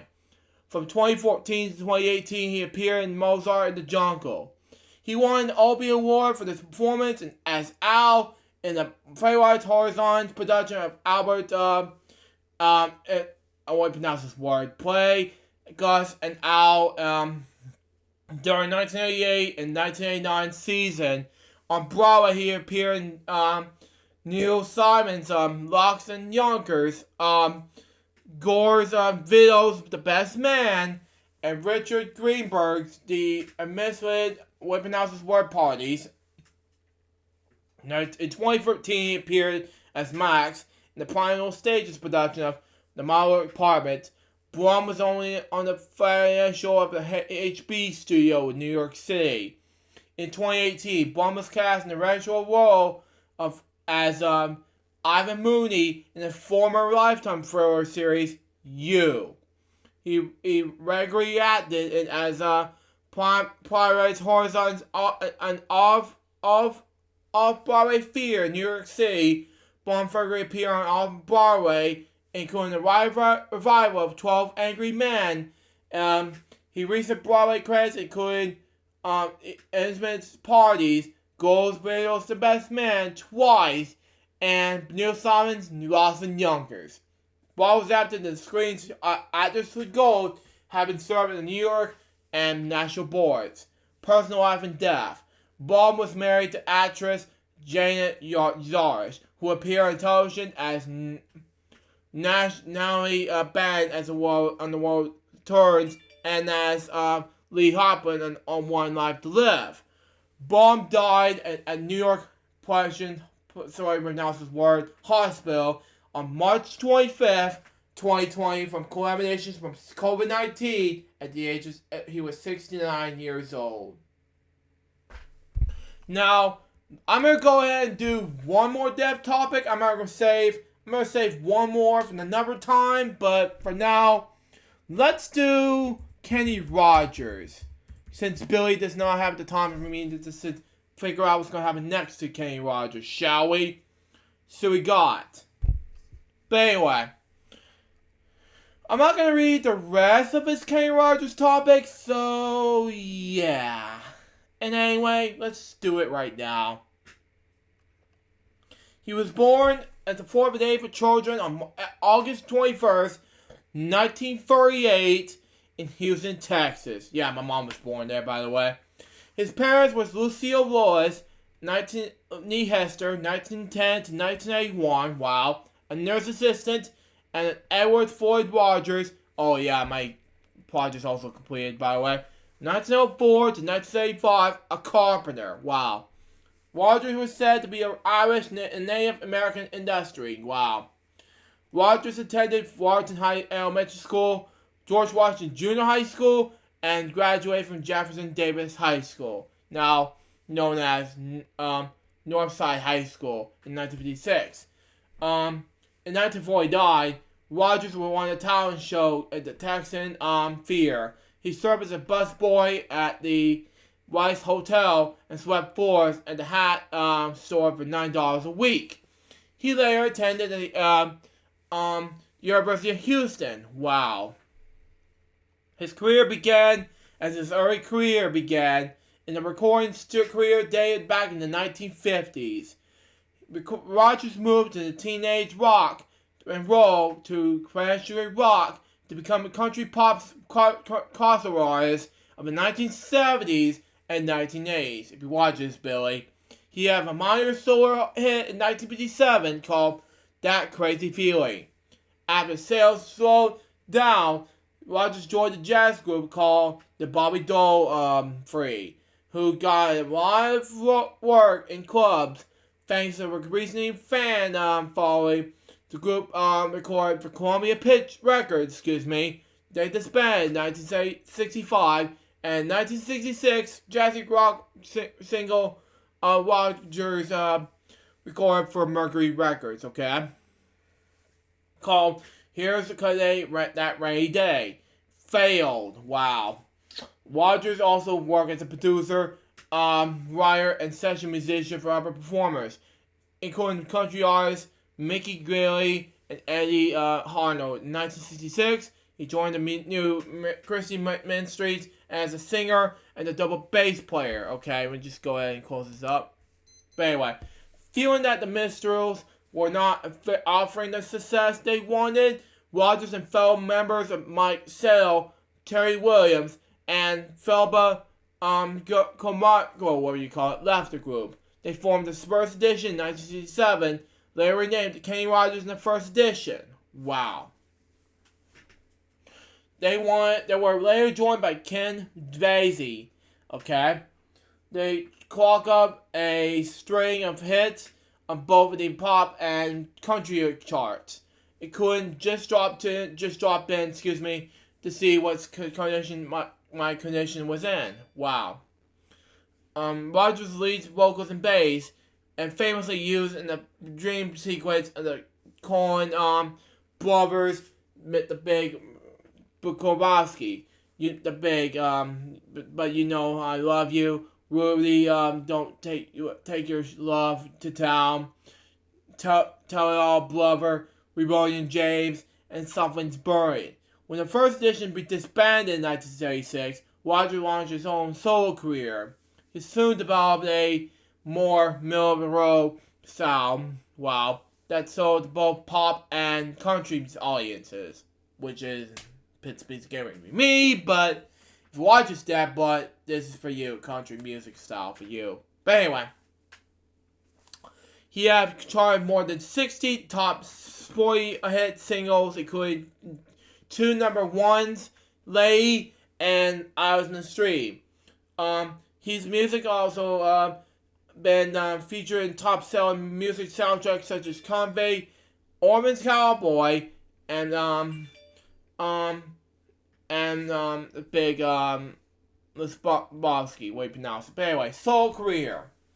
After leaving the first edition in 1976, after almost a decade with the group, Rogers signed a solo deal with United Artists. Okay? Producer Larry Butler. And Rogers began a partnership that was last 4 years. Wow. Rogers found first outing at his new label was Love Lifted Me. Okay?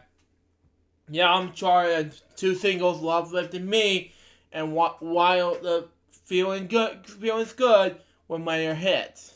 The song's Runaway Girl was featured in the film Tracked Down in 1976. Later in the same year, Rogers issued his second album, the self-titled Kenny Rogers, was the first single. Laura, what he got was another solo hit. Okay, the single Lucille, 1987, was a major hit.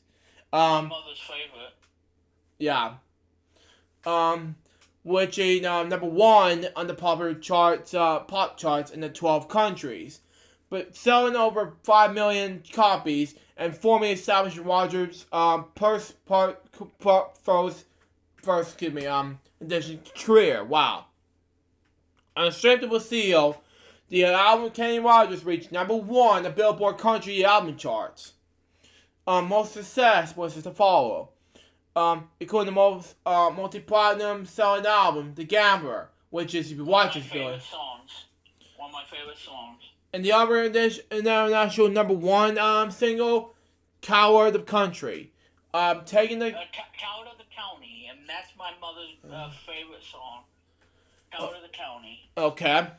Taken from the equally successful album, Kenny. In 1980, the Rogers/Butler partnership came to an end. Though they would eventually reunite in 1987 on the album I Prefer the Moonlight, and again in 1993 on the album If Only My Heart Would Have Voice. Wow. In the late 1970s, Rogers teamed up with the close friend country music legend Dottie West for a series of albums and duets. Together the duo won 2 gold records, one of which later went platinum. 2 CMA awards, wow, and then ACM nomination, 2 Grammy nominations, and 1 Music City News Awards for the 2 hits albums called Every 2 Times 2 Fools Collide number 1 and Classics number 3, selling out stadiums and areas while on tours for several years, as well as appearing on several network television specials, which showcases them. Their show hits together every time who's spoiled. Number one, anyone who isn't me tonight. Number two, what are we doing, love? Number one, all I ever need is you. Number one, so I can make it one on my own. Number three, became country standards. Of West, Rogers was saying in 1995 TNN interview, she more anybody else I worked with. She sang with such emotion that you actually believe when she sang. A lot of people were saying words. Dolly West saying emotions. Wow. In the 1978 press release for their album Every Time Two Fools Call Aid, Rogers credited West for further establishing and disseminating his career with country music audiences. In the same release, West credited him with taking her career to the new audiences. Rogers was with West only hours before she died at age 58 at simultaneous injuries in the 1991 car accident, and discussed in the 2012 autobiography book called Looking at what we call this book, but anyway, in 2012 biography, looking at something like it. In 1995, he starred himself alongside the show Leah's West in the CBS biographical film Big Dreams and Broken Hearts, the Dolly West story. In 1980. And it's sad that she died in a car accident. Yeah, she is sad, yeah. In 1980, so selection he recorded as a duet with Kim Carnes, Don't Fall in Love with the Dreamer, became a major hit. Okay. Early that year, he sang a duet of You and Me with Linda Carr in the television music special, Linda Carr Special. Rogers originally recorded this with Dolly West for the Every Time Two Fools Cardet album. Later in 1980, it came his partnership with Lionel Richie, who was with Michael Jackson at the time with We Are the World, who wrote and produced Rogers' #1 hit, Lay. Richie went on to produce Rogers' 1981 album, Share Your Love. A chart topper and commercial favorite featuring his hits such as I Don't Need You popped at number 3. Through the Years popped number 13. And Share Your Love with Me popped number 14. His first... Through the Years is good. Okay. His first Christmas album was also released the same year. In 1982, Rogers released the album Love Will Turn You Around. The album's title track was reached number 13 on the Billboard Hit 100 and topped the country and AC charts. And it was a theme song of Rogers' 1982 film Six Pack. Shortly afterwards, he started working the producer David Foster in 1983, recording the smash top hit, 10 hit Bob Seger cover We Got Tonight. A duet with a duet with Sheena Easton. Also #1 single on the country charts in the United States. It reached number 3 on the British charts. In 1981, Rogers bought the old ABC Dunhill building and built one of the most popular and state-of-the-art recording studios in Los Angeles. The songs We Are the World was recorded, like I said before, We Are the World was recorded there at the AM Studio Records. Wow. Okay. Rogers went on to work for Barry Gibb of the Bee Gees, who produced his 1983 hit album, Highest Day, See It Dark, in the Dark, okay? Featuring the title track, and yet number 1 hit, Isles in the Stream. A duet with... Yep. A duet with Dolly Parton, that's what you were gonna say. Yeah. a duet by Dolly Parton. Gibb also along with his brothers, Robin and Morris, as you saw, Bee Gees were also saying Staying Alive, 1970s. Originally wrote the song for Marvin Gaye in the R&B style. Originally arranged changes for the Rogers album. The partnership with Gibb only lasts one album. Wow. Which was not surprising compared to that Rogers' original intention was to work with Gibb with only one song. Gibb intended on doing the entire album together. Wow. Out on the stream, Rogers' duet with Dolly Parton was the first single released from Eyes of the Sea in the Dark in the United States. It was quickly went to number 1 in the Billboard Hot 100. It would prove to be the last country single to reach number 1 on the chart until Amaze by Lone Star doing so in 2000. Yeah.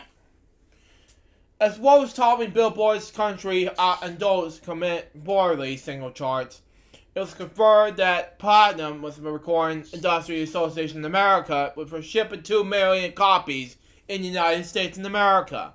Rogers would unite with Parton in 1984 for the holiday album Once Upon a Christmas, and a television special, Kenny and Dolly, A Christmas to Remember, which you saw in the popular video of Christmas Without You, as well as 1985 duet Real Love.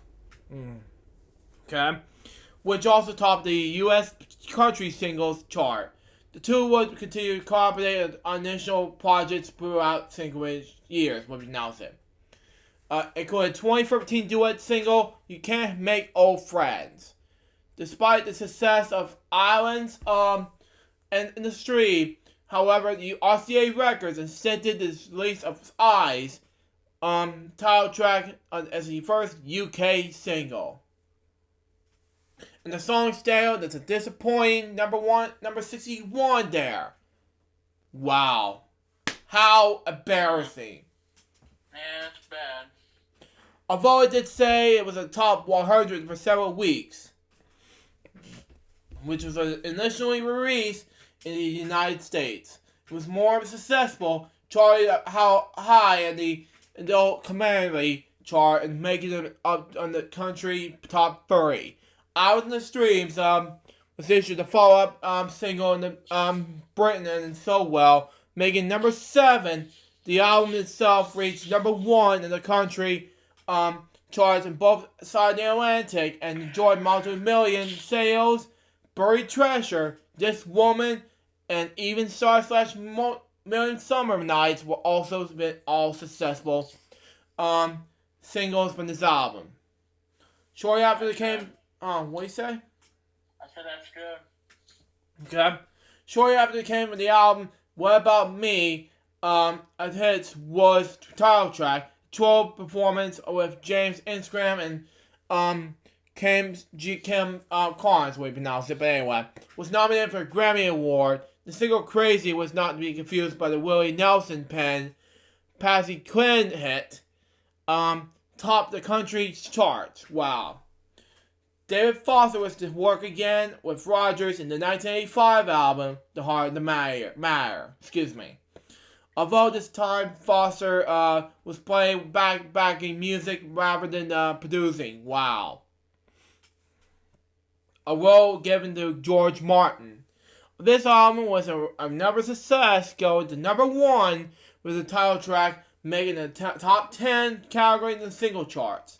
The next few years saw Rogers storing several top country hits on a regular basis, including 20 years ago, More and Desire, Tomb in the Unknown Love, among others. On January 28, 1985, Rogers is one of the 45 artists recorded worldwide charity singing song called We Are the World to support hunger victims in Africa. Okay. The following year... 1985. Yeah. Wow. The following year he played at the Giant Stadium. In 1988, Rogers won a Grammy Award for Best Country collaboration with vocals with Ronnie Millsap, making no mistake, She's Mine. Okay. In 1990s, Rogers continued to chart with the singles such as The Factory and Crazy in Love. Another selection that Kim Carnes provided him with If You Want to Find Love. And the greatest, his second Christmas album, that Christmas titled Christmas America, was released in 1989 with Respire Records. From 1991 to 1994, Rogers hosted The Real West on A&E channel and on the History channel since 1995. Reruns only on the History channel. He visited mirrors during the time period. From 1992 to 1995, Rogers co-owned and headlined Bryce, Missouri's 4,000-seat Grand Palace Sphere. In 1994, Rogers released his Dream album titled Timepiece on Atlantic Records. Excuse me. Oh yeah, Atlantic Records. Yeah, big powerful company. Wow. It considered in the 1930s, 1940s jazz standards. The type of music he had performed in his early days with the Bobby Dole 3 in Houston. In 1996, Rogers released an album, Folk for Love, where the public requested their favorite love songs, and Rogers performed the songs. Several of his own hits were in the final version. The album was the first for the TV shopping channel QVC's record label. QVC. Yep. On Q Music. The album sold exclusively by QVC. It was a huge success and was later issued in stores under the variety of different set titles and reached #1 in the UK country charts under the Globe's title Love Songs. A title used for various combinations. It also crossed over into the mainstream charts. In 1999, Rogers scored with the 10th single, The Greatest, a song about life from the child's point of view. Look at through the baseball game. The song reached the top 40 at Billboard's country singles chart and was the country's music television #1 video. Wow. It was on Rogers' album She Rides Wild. Horses the following year. Itself a top 10 success. In 1999, Rogers also produced a song, We Got It All. Successfully for the series finale on ABC's show Home Improvement. Not found on any album, but the record sells for the highest sum at auction. 2000 to 2015. In the 21st century, at the age of 61, Rogers was back at #1 for the first time in more than a decade for the 2000 single, Buy Me a Rose. Wow. Good song, yeah. Very good song. My mother needs to hear it, because she would like that. Buy Me a Rose, yep, #1 hit. Yeah. At the age of 61, yeah. It's great for him to have a #1. And he's the oldest person to get it, too. Oh, Yeah. Hey, kitty, how you doing? Yeah, I got this kitty. Yeah. Yeah, what you want, kitty, huh? What you doing? Wow. Alright, come on, kitty. Okay. In doing so, You don't step on Luke. don't step on me. Yeah, this cat was gonna step on you, Luke. Okay. No. But anyway. Right. In doing so, he broke a 20-year-old record held by Hank Snow, who in April 1974 was age 59 when he scored with Hello Love. Okay, Rogers held the record until 2003 when the 7-year-old Willie Nelson became the oldest artist to have a #1 on the country charts on his duet with Toby Keith, Beer for My Horses. Oh, that's a good song. Okay. Although Rogers did not record more new albums in a couple years, he continued to have success in the comedy countries for more greatest hits packages. In 2004, 42 Ultimate Hits, which was a first hits collection to spend his days with his first edition of the present. What reached number 6 on the American country charts and went gold. It also featured 2 new songs, My World's Over with Whitney Duncan and We Are the Same. My World's Over was released as a single and was a minor hit. In 2005, The Very Best of Kenny Rogers, a double album, was sold well in Europe and was the first new solo Rogers hits album to reach the United Kingdom for over a decade. Wow. Despite many commissions for that was not true, but his packages. Wow. Rogers also signed with Capitol Records and had more success with the TV advertised release 21 more number ones. In January 26th, although this CD contains 21 chart toppers at the title claims record between 1976 and the present day. This is not a complete collection of Rogers' number 1 singles. Wow. Among the such singles as Crazy in Love and What About Me. Capitol followed 21 number 1s with Rogers' new studio album, Rogers and Wire and Bridges, in March of 2006 on the Capitol Nashville Records label.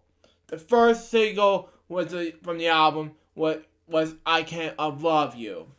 Wow. Was peaked at number 17 on the country charts after spending over 6 months, on the hits list. Wow. That was cool. More than 50 years after he formed his first group and 38 years after his first major hit as leader, the first edition. The song remains in recurrent airplay and some radio stations today. I Can't Love You was followed by with the second single from the album, the last 10 years, Superman, in September of 2006. The third single, Calling Me, was featured Don Henley, became popular in early 2007 and was nominated for a Grammy Award in 2007, Grammy Awards. Also in 2007, the 1997 Kenny Rogers album was reissued as a double CD. Also featured in the 1979 Kenny album was this once again put Rogers' name into the sales charts worldwide. The following year, another combination album, A Love Song Collection, also charted. Wow. On August 26, 2008, Rogers released 50 Years. Wow. Exclusively at Crackle Barrel stores. The album includes some of Rogers' greatest hits, plus 3 new songs. The release is designed to celebrate Rogers' 50th year in the music business. In 2007, the England National Rugby Union team adopted Rogers' song The Gambler as their official 2007 Rugby World Cup album. Wow. After hearing Matt Stevens playing it in the team hotel. Before the semi-final against France and the final against South Africa. Rogers sent video messages of support to the team in light of their choosing his song. Wow. In 2008, Rogers toured with his Christmas show. He split the show up, making the first half of the best of and the second half of his Christmas songs. In 2009, he toured the United Kingdom. Wow. And the same year, Roger Edford is on his 50th anniversary tour. The tour went around the United States, Britain, and the Ireland. Wow. On April 10th, 2010, a television special was taped, Kenny Rogers' The First 50 Years. Dolly Parton and Lionel Richie was among those set to perform with Rogers during a show celebrating his collaboration to the country. Wow. Blue and Pop's Records. Music, It looks back It took place in the MGM Grand in Foxwoods. Wow. The special debuted on March 8th, 2011, and on Great American Country. Wow. On June 10th, 2012, Rogers appeared on stage with the musical group Polish to perform his hit song "The Gambler" on the at the Birmingham Music and Arts Festival. Also in the same year, Rogers recorded the hit song "Lady," a duet with songwriter Ryan Ritchie. And on Ritchie's album, Tuskegee. The pair was also performed the song live on the 2012 ACM album. Concert, excuse me. Ryan Ritchie and Friends. On April 10th, 2013, the CMA announced that Rogers will be the 2013 inductee into the Country Music Hall of Fame. Wow! Along with country Jack McClement and Bobby Bear. Wow. June 2013, he performed at the Glastonbury Festival in the Sunday afternoon Legend slot. In the same year, Rogers recorded a new album with the name "You Can't Make Old Friends." Wow.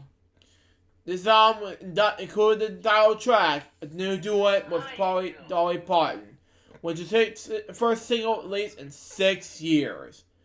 Rogers recorded 65 albums and sold over 165 million records. Retirement. In 2015, Rogers announced his farewell tour titled "The Gambler's Last Deal." He stated his intentions to retire from touring his collaboration completion. Wow. Although he was concerned with the possibility of recording another studio album, and announced the tour.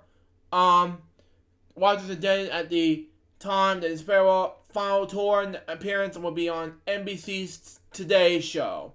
Concert dates were scheduled throughout 2018 and include visits in the United States, Australia, Scotland, Ireland, England, the Netherlands, and Switzerland. On April 5th, 2018, it was announced that Rogers canceled his remaining tour and advised doctors due to the series of health challenges. Rogers' final concert in Nashville took place on October 25th, 2017, at the Bridgestone Arena, where he is joined by the array of guests including Linda Davis, Ellie King, Little Big Town, Ryan Ritchie, Billy Corrington, Lee Greenwood, the Flaming Lips, who is, by the way, did Steve Burns in the on the first album called I can't remember, but anyway, it's a 2003 album called but anyway, let's continue on. The Old Ridge Boys, Justin Moore, who I pronounced it, Travis Tritt, The Judds, Chris going after him, we pronounce it, Allison Claus, Chris Stapleton, oh yeah, Song for Dynamite. But anyway, let's continue on. Hamilton, we pronounce it, but anyway. Emina Menzo, Crystal Gay, led by Megan Dyer and Jamie Johnson. The concert also included a special appearance by longtime friend Dolly Parton, who performed "You Can't Make Old Friends" and "Out in the Stream" with Rogers for the final time. Bloodline, although Rogers made a selection of musicians to play instruments on this recording. He's back on the tours in the group Bloodline since 1976. The group's originally stayed a three-piece and journey into a 2006 documentary about his career. Wow. Rogers said he did not understand singers that changed that touring band every year. Wow, this is not cool enough. But anyway, that he sticks to the Bloodline that I've already known the songs. Wow. Members of Bloodline have included Steve Graysmeyer, Chuck Jacobs, Randy Dorman, Gina Golden, Bobby Daniels, Ray Harbour, Edgar Strobel, Warren Artman, Gene Six Weapon Outfit, Brian Franklin, Mike Zinnerman, and finally Amber Randall. Now, I'm going to read at the end of other vendors and personal life. That'll be it. Now I'll do one more topic after this. But anyway, Rogers also have essential as an actor. His 1982 movie Six Pack is which he played a race car driver. Wow. Took in more than $20 million in the United States box office. Well made for TV movies such as the Gladiators series. Wow, we'll pronounce it. Chris in America and Color in the Country based on hit songs of his top rating list. Also serves as a host as a narrator for his 80 American strong hit series called The Real West. Rogers says the Chicago was one this visual before it was morphed into profession. Wow. He was authorized in the full books Kenny Rogers America in 1986 and Your Friends and Mine in 1987. As an interpreter, would pronounce it, he cooperated with the former Kentucky Fried Chicken CEO, John Y. Brown Jr. in 1981 to start up the restaurant chain Kenny Rogers Roasters. The Kent Chicken and Ribs chain, which is similar to Boston Markets, okay? Which famously featured in an episode of NBC sitcom Seinfeld called The Chicken Roaster. On the November 27, 1997, the broadcast of The Late Night with Johnny O'Brien, okay, Rogers could not pick his chicken out in the taste test, claiming he preferred greasy burgers. Wow.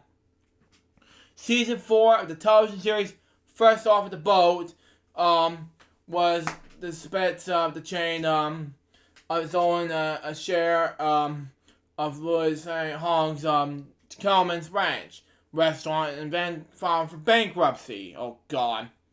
Right, Rogers is shown to be back but played Jack Cromer Brandt in the episode called Let Me Go Bro. Rogers' restaurant was subject in the comedy for Mad TV, especially in the expression done by Will Sasso. The sketch with Foss Rogers hosting Jackass becoming popular on the internet. Whoa! Hold on here.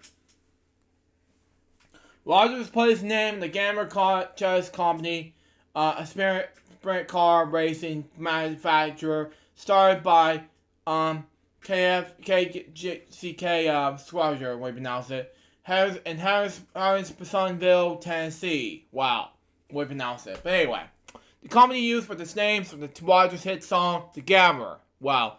During the 1980s, 1990s, Gambler was one of the fastest and wildly used sprint cars with such drivers such as Steve Kinsler, Sammy Swindell, and Doug Wolfgang, driving the cars to victory in the War of Outlaws and the famous Knoxville Nationals.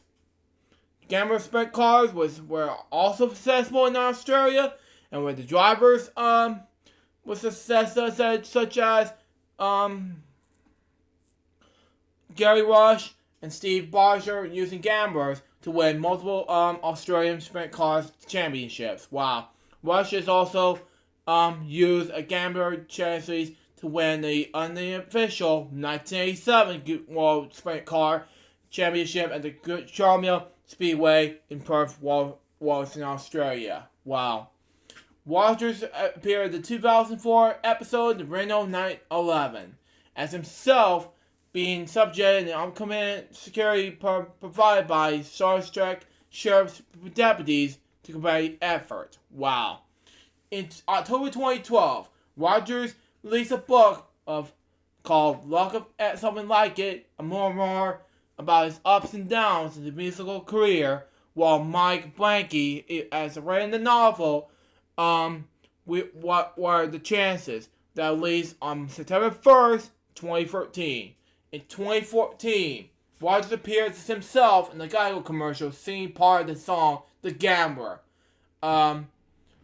Accompanied while acting as a dealer in the car game. Wow. That would surprise me at all. Now for his personal life, and that'll be it for Dabs. But anyway, at Beaver Bend Farms, his former editor in Concord, Georgia. Oh wow, I'm living at home state. But anyway, Rogers kept a pet goat named Smitty. He originally acquired the animal from the friend in 2008. According to Rogers, the goat was in the center, providing the calming influence after long and stressful touring schedules. His marriages started when Rogers was married 5 times. Wow. And 5 children. His first marriage was to Janice Gorin on May 15th, 1958. They divorced in April 1960 with 1 child, Carol Lynn. He married his second wife, Jean, in October 1960 and divorced her in 1963. His third marriage was for Margot Anderson in 1964 of October. They divorced in 1976 with 1 child. He married his fourth wife, Marianne Jordan, on October 1st, 1977. They divorced in 1993 with 1 child. His fifth marriage was to Wanda Meyer on June 1st, 1997. They have twin sons and married for 22 years until his death. On March 20th, 2020, that is last week by the way, Rogers died under hospital care in his home in Sandy Springs, Georgia. He respected, but the singer said in the statement the family's planning a small private service with a private memorial plan for the later date. He was 81 years old. So, there you have it. That's all the deaths we're going to talk about. So, now we're going to read you the last topic, which is going to be what he's requested me to do is the Sonic Mouse cursor supporting coming to iOS 14. Now, if it's true or not, because he told me about something that's coming out with the iPad Mini, iPad Pro, something like that, what you call it, but that's something new to that. iPad Smart Keyboard models with the trackpad. Yeah, that, Luke, I've seen that, and it looks awesome to me. Yeah.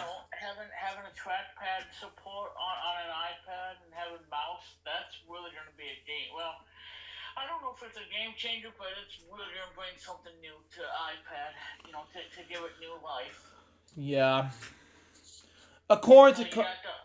sorry. You got done with Kenny Rogers? Yeah, I got done with Kenny Rogers, yup.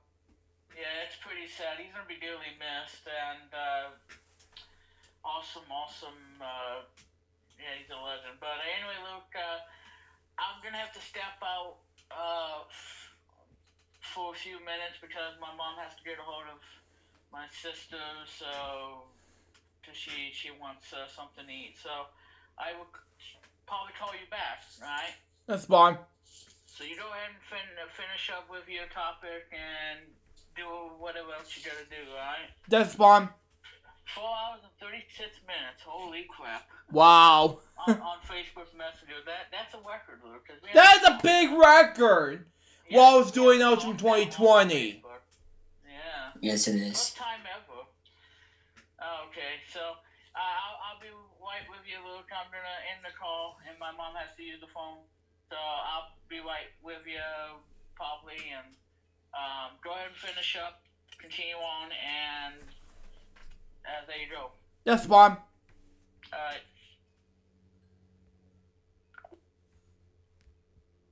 But anyway, as soon as he's done with this audio call, because I was calling him for 5 hours, long story short. But anyway, my last topic has to do with this one, but I'm gonna read you now. According to code seen by 925 Mac, Apple is set to roll out reach system-wide support for mouse cursors with iOS 14. Apple added rumorly, comparatively with external mice on iOS 14 initially when announced its settings, but iOS 14, iPadOS 14, however, make it mainstream. Wow.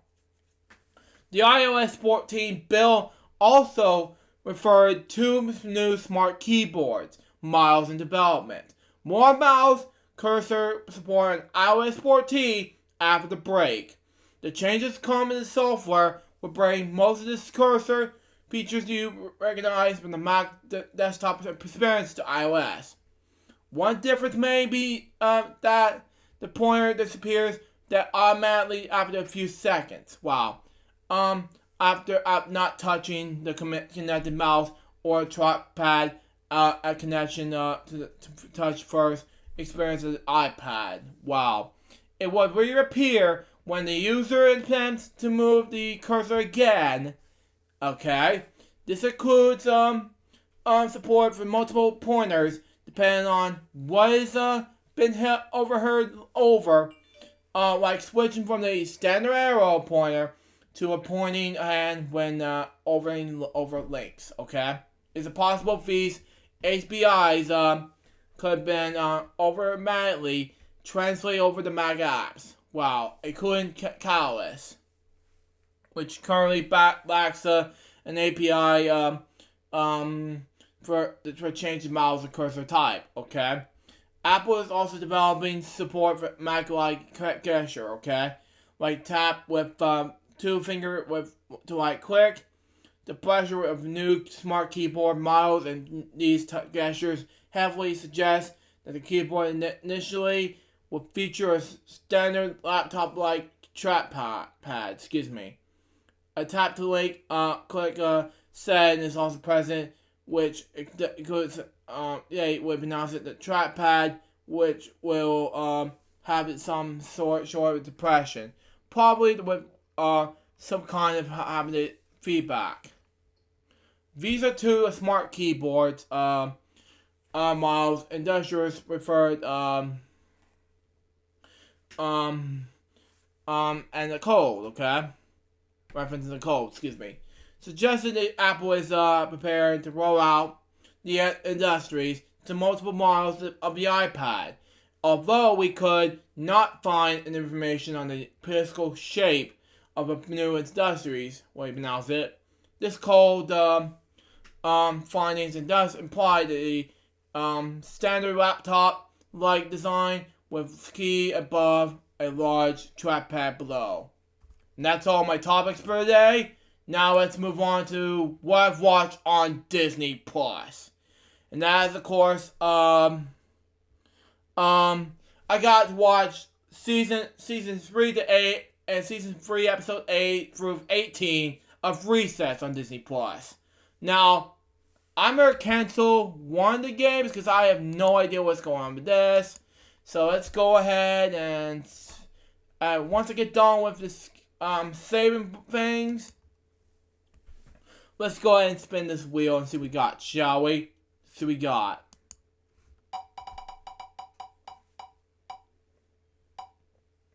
Okay. It is Patu Game Stuff. Now, Remix will be back momentarily, but for now, let's go ahead and do Drop the Bomb. This is my first time doing this in over in hours. But anyway. Alright. Wow, okay. Oh, man. Alright. Currently doing some artwork and PowerPoint for my Twitch. That was loud.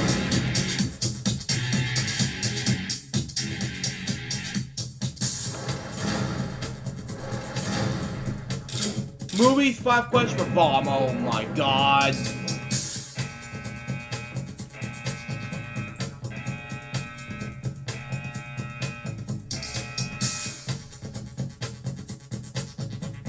Okay, this thing is not responding anyway.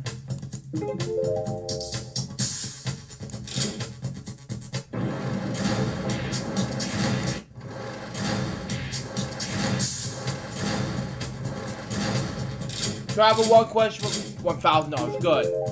Is it Lincoln Tower? On Tower, dang it. Spokes 4 question for 500. Is it Bear? I don't know. Tiger! History 1 question for 300. Treasury Rose, I don't know. What am I doing? Oh well. We'll have to try that again.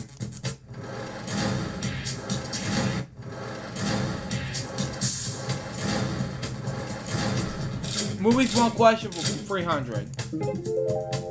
Is it Brody Mac? I don't know. Got it. Travel 5 questions for 400. Sam Parnell? I don't know. Okay. TV 4 questions for 900. Is it? I know what this is. Ball Hog. I'm not saying Top Net because that's not right. Las Vegas. I know what this is. I know what this is. Pat Sajak. Not it. Oh well. 4 questions for 200. Okay. Gotta be there. I know what this is.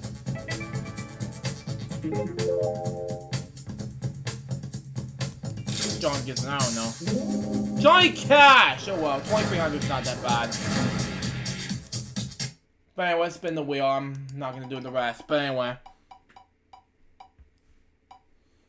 CoolMathGames.com stuff. Alright. Let's do tic-tac-toe for this one because even though it's I'm just gonna get things ready for remix to get ready. So there you go. If it doesn't get ready by the end of the game, that's fine. Mm-hmm.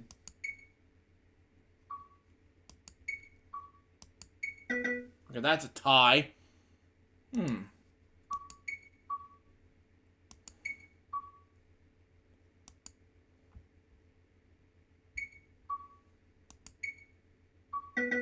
That's another tie.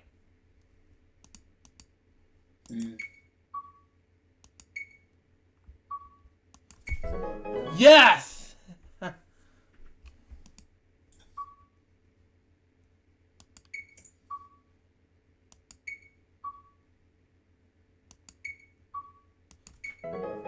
Okay, that is it. I'm done with this game. But anyway, let's spin the wheel.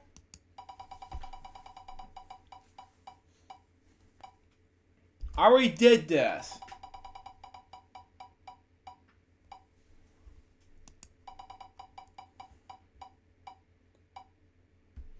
Day 3000 behind the scenes stuff.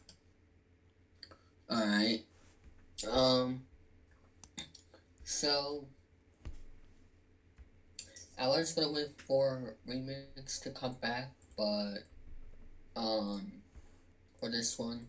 But actually, you know what?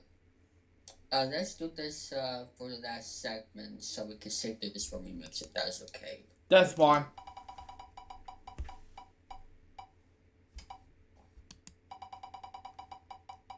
I just thought I'd save this for Remix. Hang on. Got someone on the line.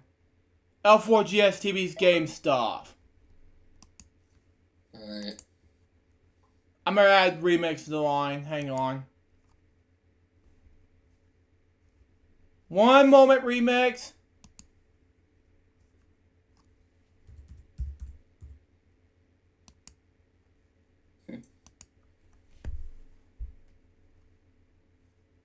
Create a group like this.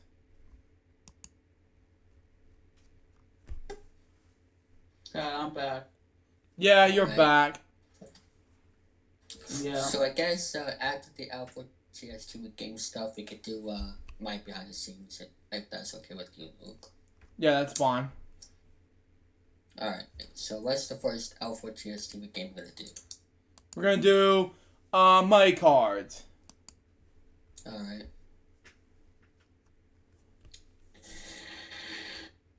Yeah, my mother's using her phone right now to message my sister, so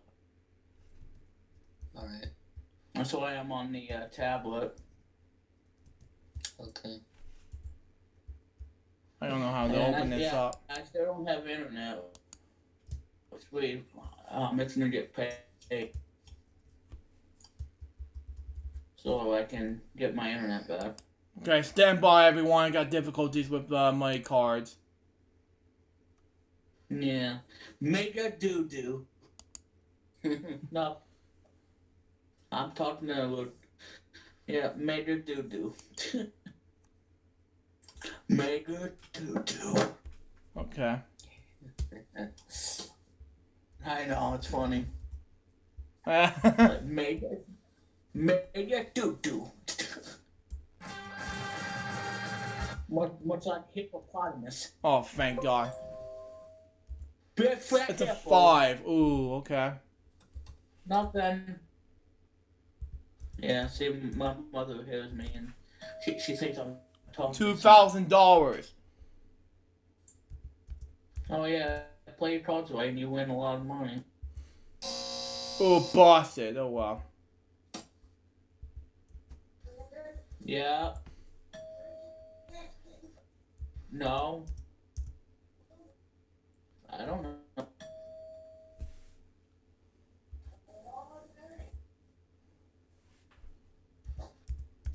I don't know. I don't. It's okay, it's a push.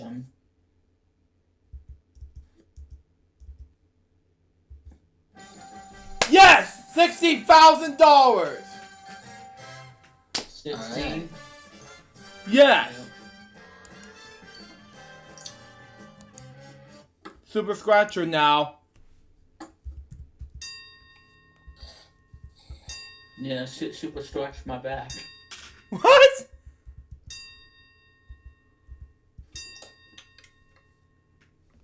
Sucky 7. It's a strike. Ooh.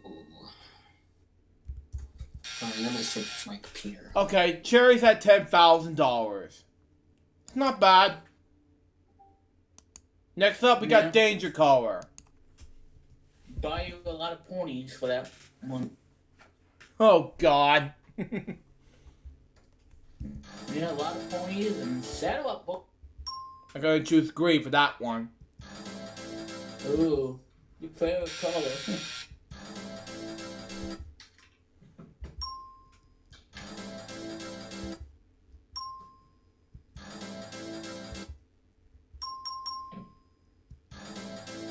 Ding, ding, ding, ding, ding, ding. One more strike and it's out.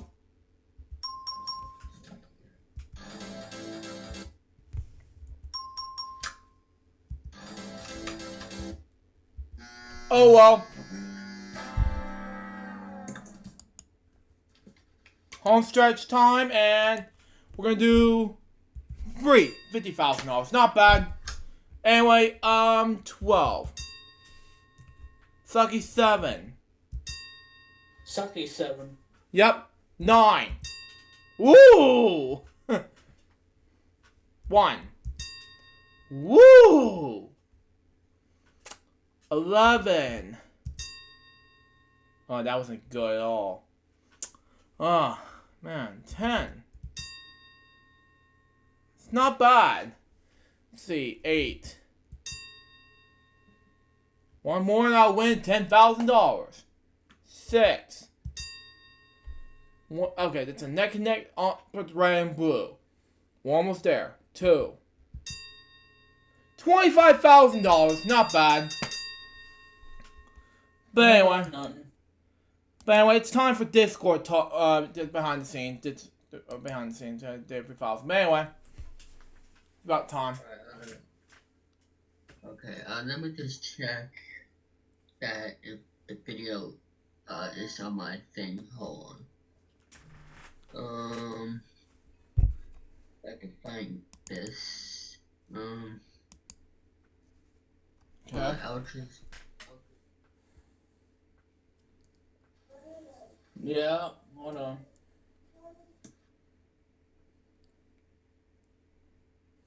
Alright.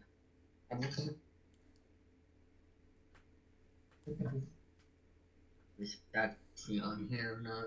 Let's check.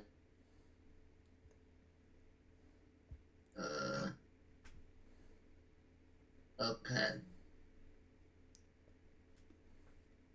Stand by.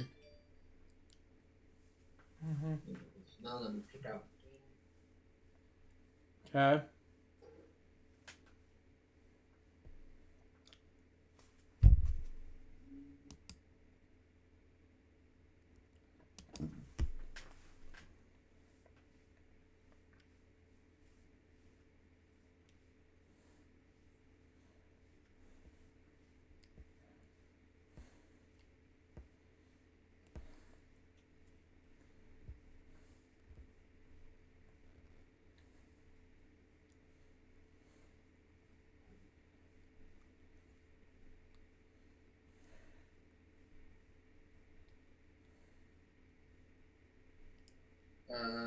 I think that will be okay.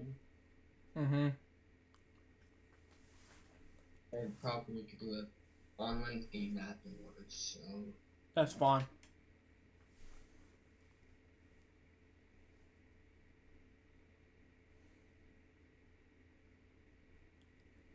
Go to TV only. Let me,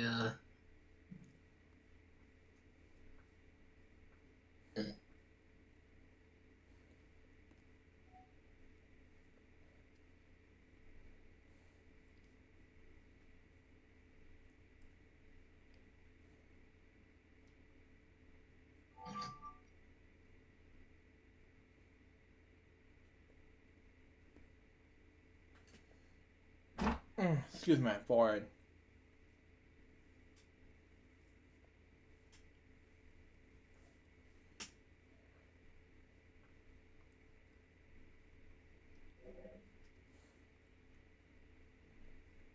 now let me bring over here.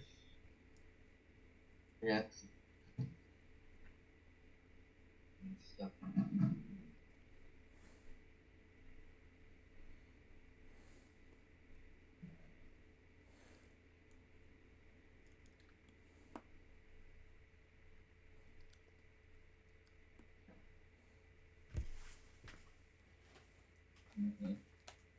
Alright, well. Yeah. I'm trying. It ain't working.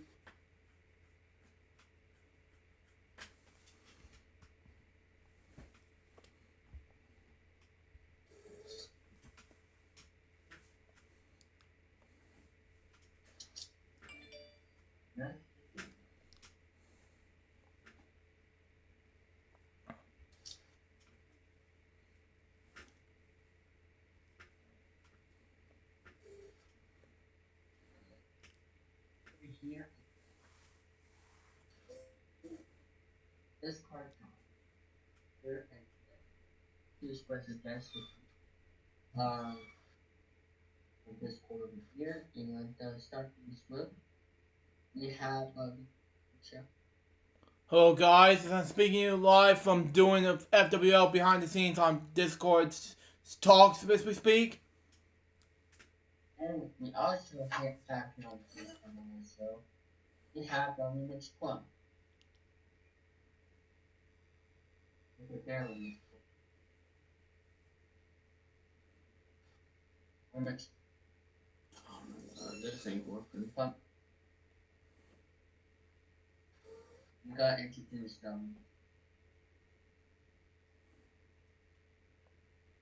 put it. What happened? This there. So today we are going to start this off. I'm just trying to take a picture and it's not working. And she's gonna have to put this on charge very soon. No.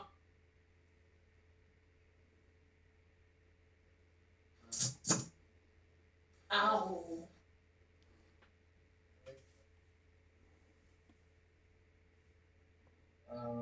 Yeah. First one.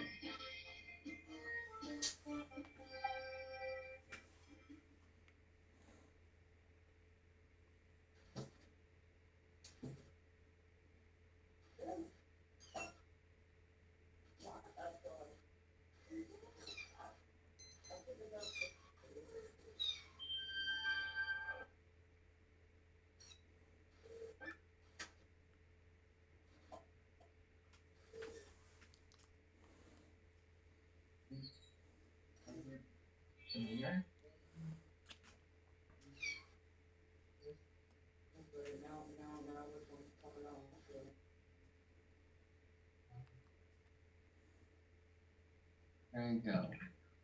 How many more?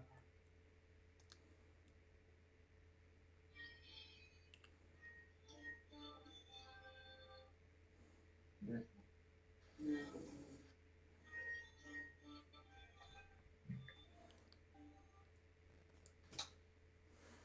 Hope I have a great day. So many kitties, so many possibilities. What, we're going now?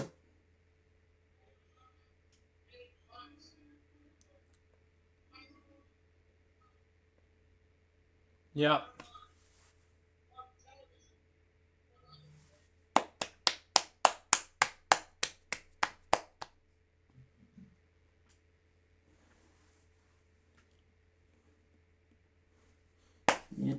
PYL. Yeah, as we taping Discord talks from David. Yeah.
Nope, I have one.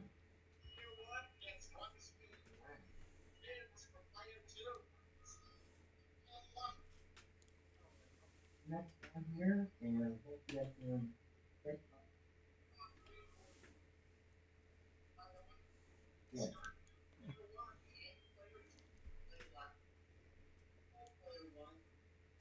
I'm gonna.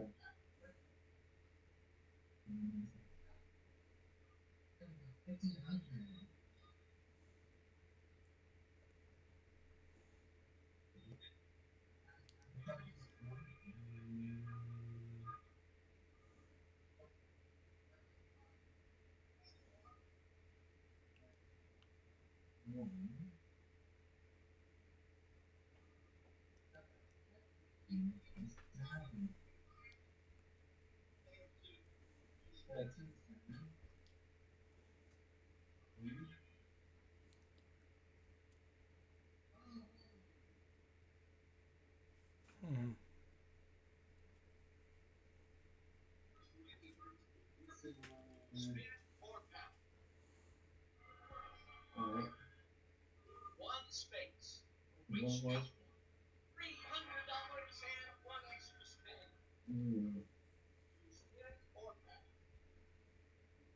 Press it. Okay. 300.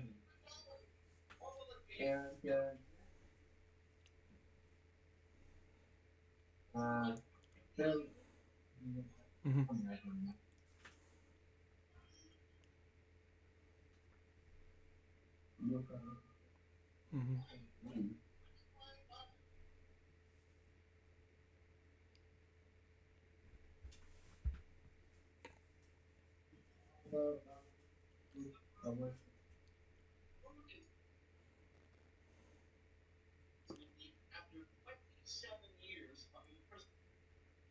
Yeah. Oh, okay. So let's take a look at the answer. These are the three possible answers. Do you have an answer for us? So what is it? Good answer. Do you have an answer for us, player 2? Okay, this is your answer. Player 3. You gave this answer. The right answer is Nelson. Alright, okay. Player 2. Wow. Spin. Moving on. What position does David West play? Give us your answer. Well, we have a few seconds to answer. Guard. Let's hope it's good. Let's check out the three possibilities. Player 2, your answer? Let's hope it's good. Do you have an answer for us, player 3? Let's hope it's good. Right one is Howard Wolf. Oh well. Here's the next question. In the first movie Nickelodeon, what's your answer? Just do it. Good answer. These are the three possible answers. Let's hear player 2's answer. Let's hope it's good. What's your answer, player 3? Let's hope it's good. Are you serious? What? Player 3 gets unspeed. Or you define 5 even with the 4. For your answer. So what is it? Good. We have 3 possible answers. Player 2, let's hear your response. You gave this answer. Player 3, let's hear your response. Let's hope it's good. Right answer is 1 1/4 cookie eat. No spins. What? Count for that. Oh well.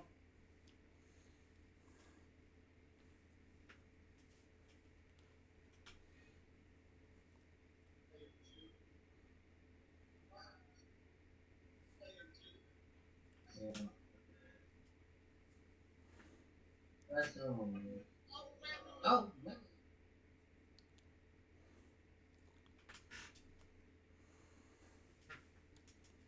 Your second weapon. Stop. Will you pass it along or spin? $1,000 for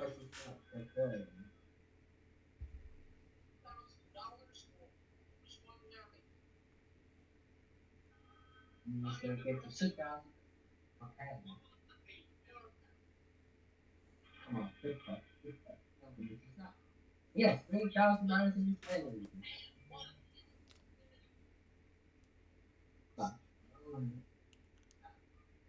Okay, so 50. Pass it along or spin. Hands 2 spaces. You win. You won a trip. $1,000. Oh my goodness. One. There we go. And oh.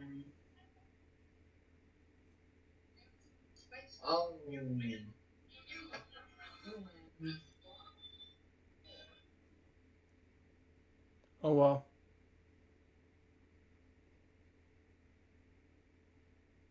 Oh well, you didn't win this time.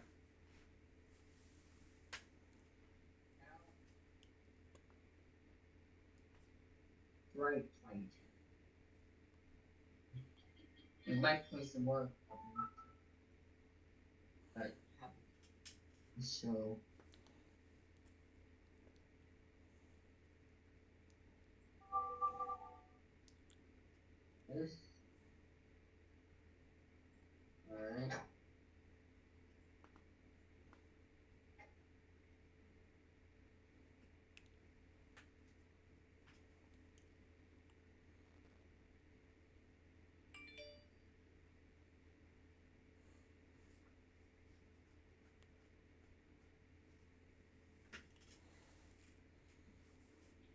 9R8. Okay. No, I'm still here.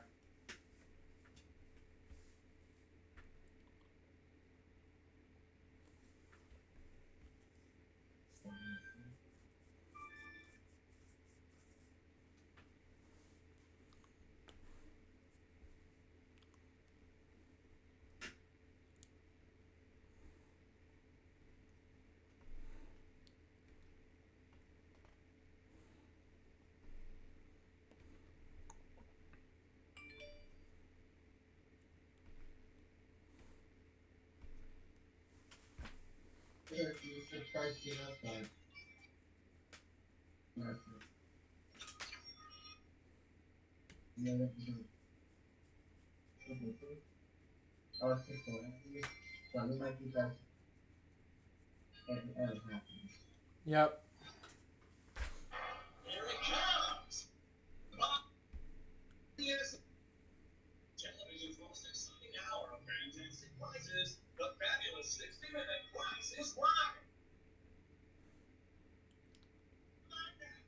Your next Price is Right.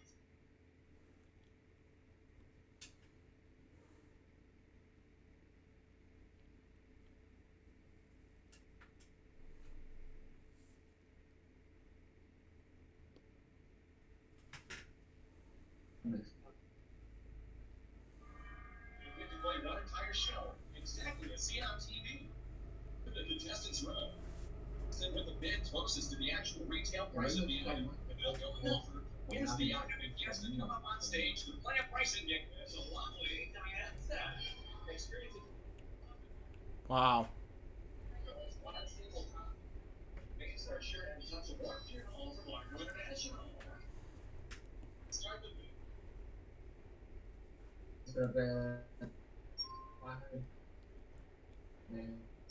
It's your turn to bid.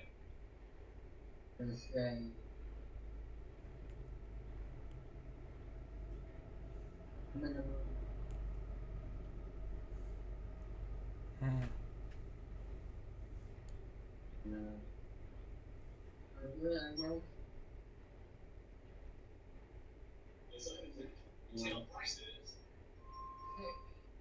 You have chances in contestants row before the game ends. Oh well.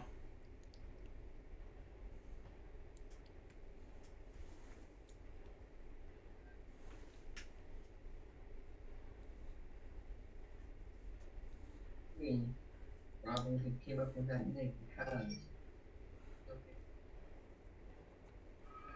Welcome to contestants room. You carry on. Yeah, I'll see you later, Remix.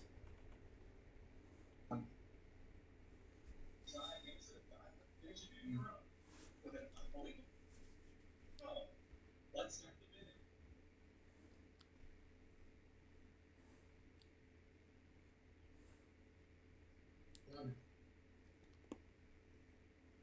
What is your bid?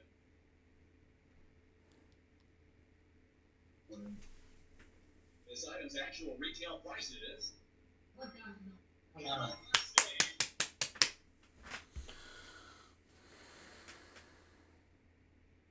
Hooray.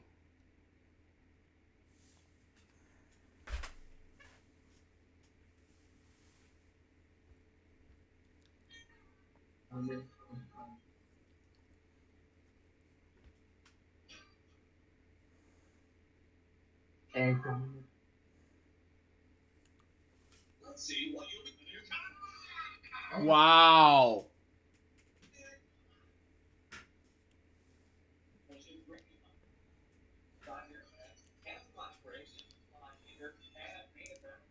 The pie and buy. You can win it playing safe crackers. Let's see the item that will let you open the set. Yes, and her watch it. Quality. Perfection should be a new selection from Silpana. To win the grand prize, you need to unlock the safe. The combination to the safe is the actual price of the item. Turn the dials into position so they match the price of the item and the safe will open. Each number may only appear once. Turn the dial.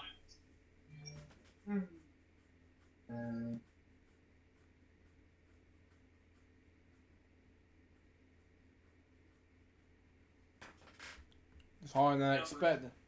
Please make sure dials each show a unique number. This is your bid. The same. 1.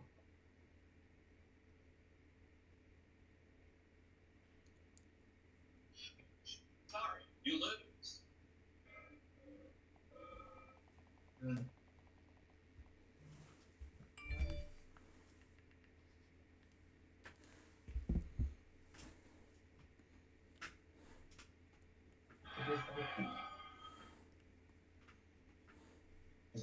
For the showcase showdown.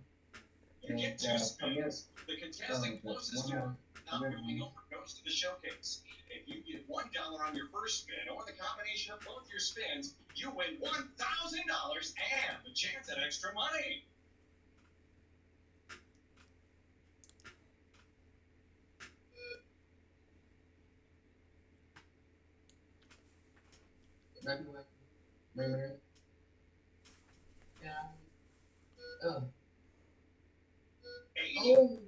Stand next to the wheel. Spin.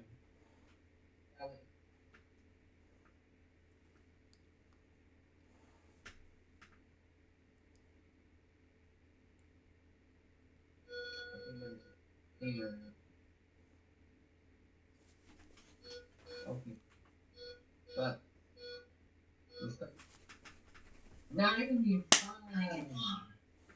Would you like to spin? No. Right Your there. total is higher than the leader. Stand next to the wheel.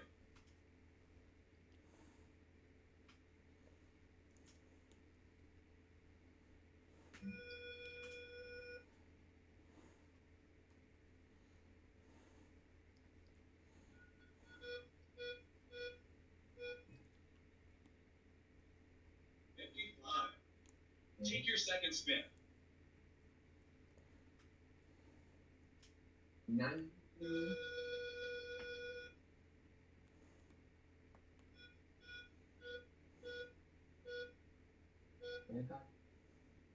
You got over $1. Better luck next time.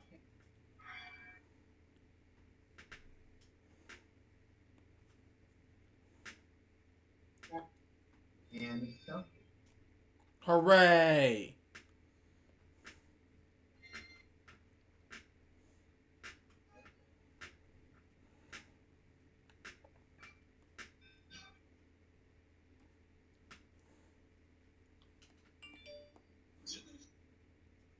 Each of you has a showcase of beautiful prizes to bid on. Whoever bids closer to the actual retail price of their own showcase without going over wins the showcase. If your bid is with then you win both showcases. The showcase visit the dot new shipment of prizes in this case. And we can see that the first prize is copy. Collection of honesty redefines the standards of comfort. Carefully crafted, the inviting place this sofa that embraces every part of your life from Flex to you. The next prize our ship is bringing us is this new bathtub. Wow. Standing cloth with silver. With acrylic exterior, it's stiletto-like shape as a mark. Player chef balloon prize and always provides lots of fun. These 2 new off-road motorcycles. Wow. And here on the sea of articulated motorcycles, nimble with an electric starter and a 250cc engine. And this showcase where we give a little dock watching can be yours if the price is right. Hooray! You're the top winner. Will you bid on this showcase? Pass it to the other player.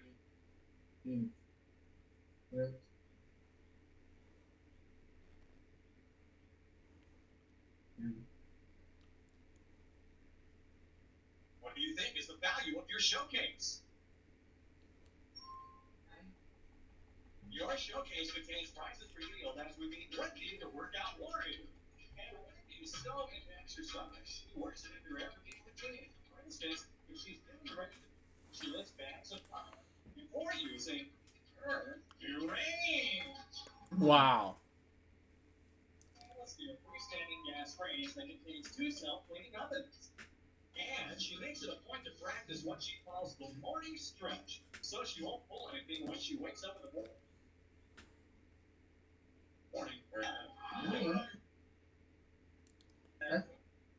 From Ashley Furniture, coated with a beautiful multi-step brown cherry finish and adorned with hand-carved detailing from the Ashley companies. And Wendy's so into exercise that the push-ups in her workout routine are inspired by the precision of her new high-low trailer. Oh yeah. Wow. Exactly what I want. Trailer lowers and raises it. Second, it features an overhead pump, air conditioning, and open awning. Even Wendy cheap can be yours if the price is right. Oh my. Is the value of your showcase.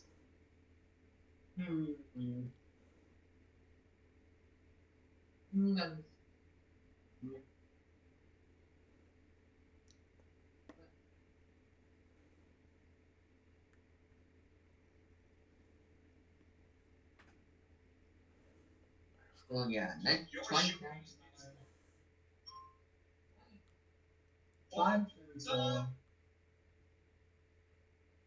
Your showcase is worth $5 or $30.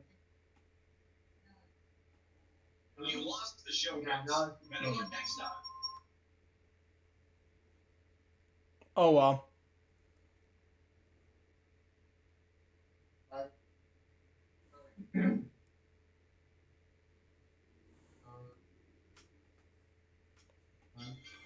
So okay,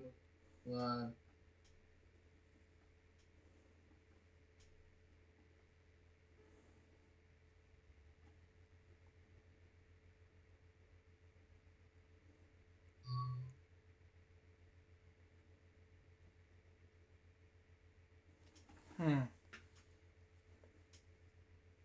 Mark Wow. today.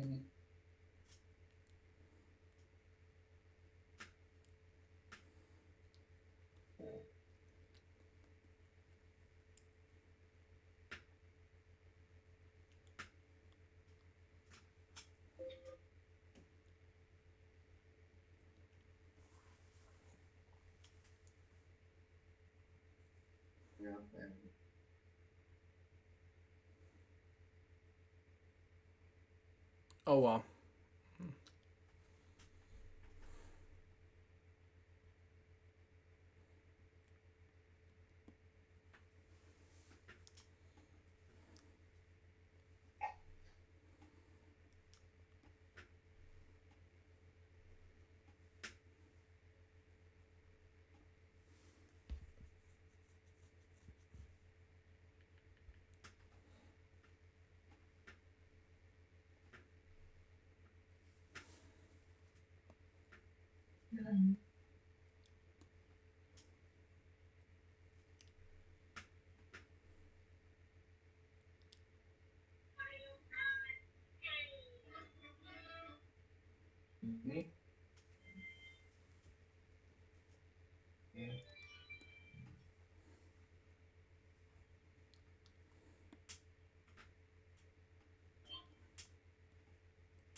Wow.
Wow.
Oh, I got a message. Yeah.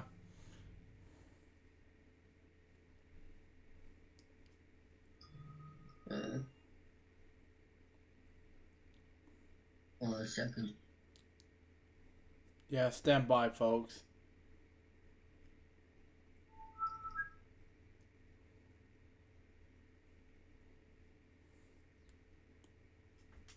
Alright, hold on. Alright.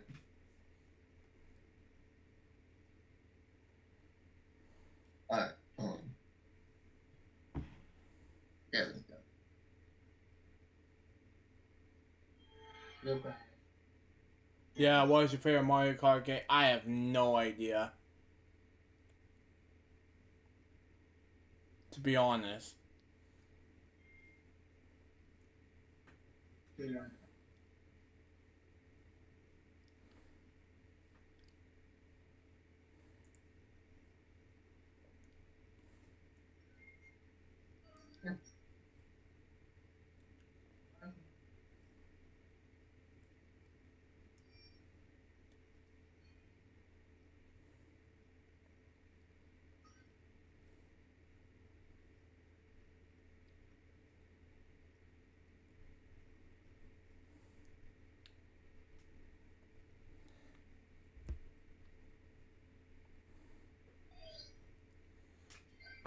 Oh, excuse my forehead.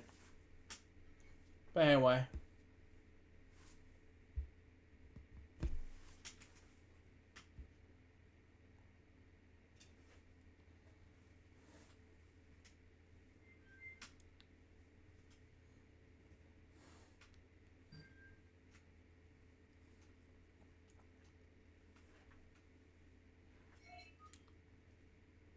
Hey, Mark. My copy.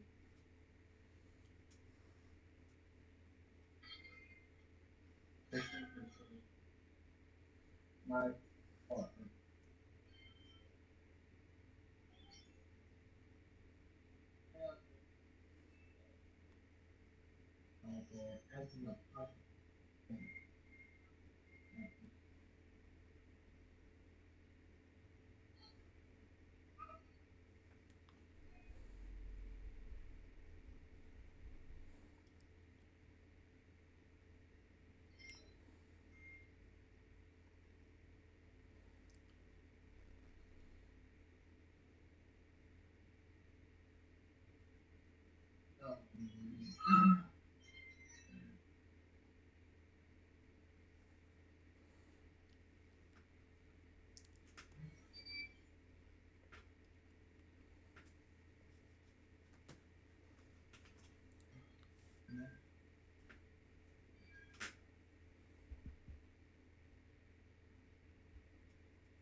Found every. That, Hooray!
Yeah.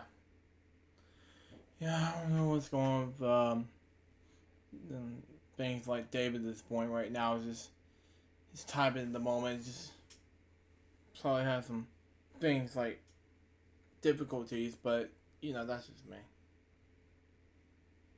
For the past 30 minutes or so.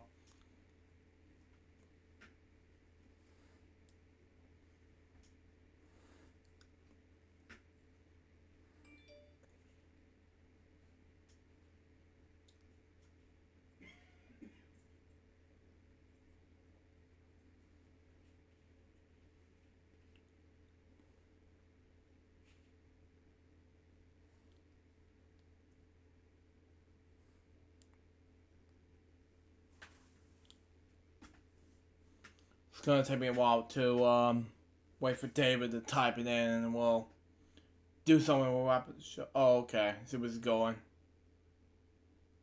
And then remix is all on. Okay. See what's going.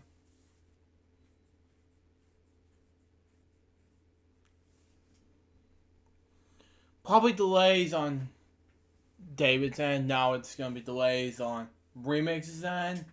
I don't know. I guess that's it. I don't know.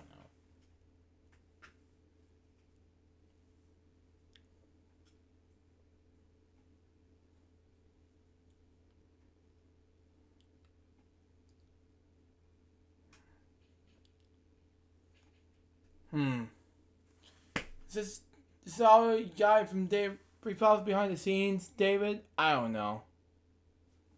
Because I want to do this one last segment. We'll be done with this episode. Otherwise, I'll be.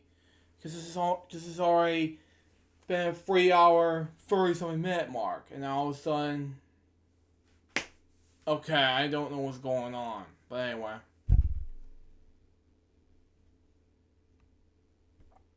It's been since last week.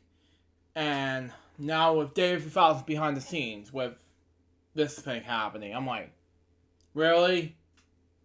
He's doing like Discord talks when all of a sudden there's 3 games, and all of a sudden Mario Kart 8 when he played that game and all the difficulties in his end? Really? That was just bad, man. That was just bad, But, when he comes back, I'm sure he's gonna come right back and see what's going on, I may be quiet for the past 40 minutes, but right now he's just probably have some difficulties right now just because he has an airdrops But you know, that's just it, you know. Let me type it in real quick, and we'll misspelled David wrong.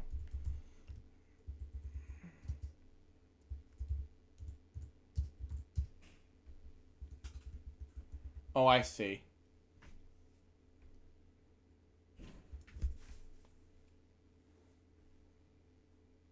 I see. We probably have some. Yeah, I'll see. I see. Okay. Okay, he's back now. Okay.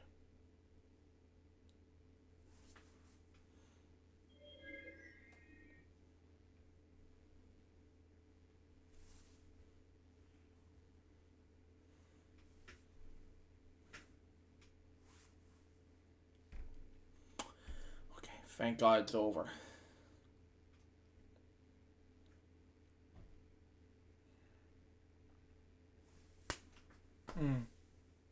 It's gonna take him a while. Oh, come on. No. Oh, okay, never mind. Yeah.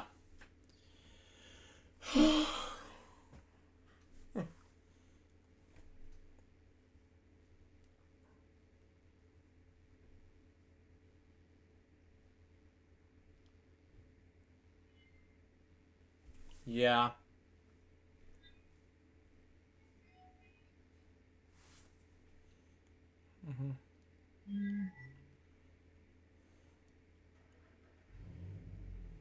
And my stepdad's car engine's about to truck and I'm on the road. We'll see.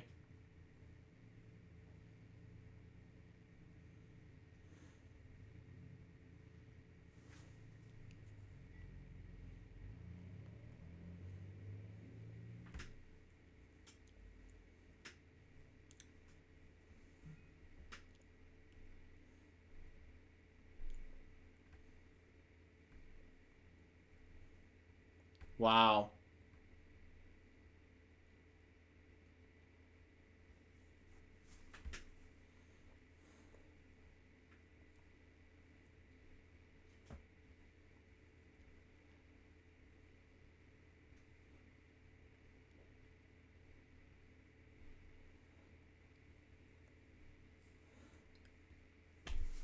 Okay. Hooray!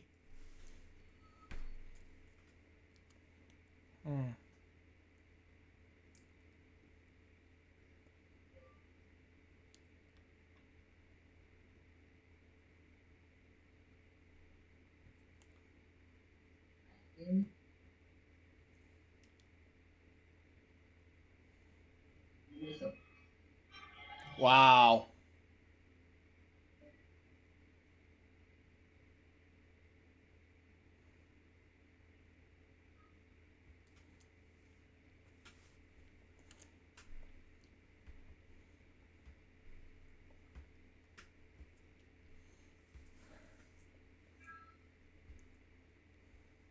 Wow, that was awesome when the Mario wins. We'll see.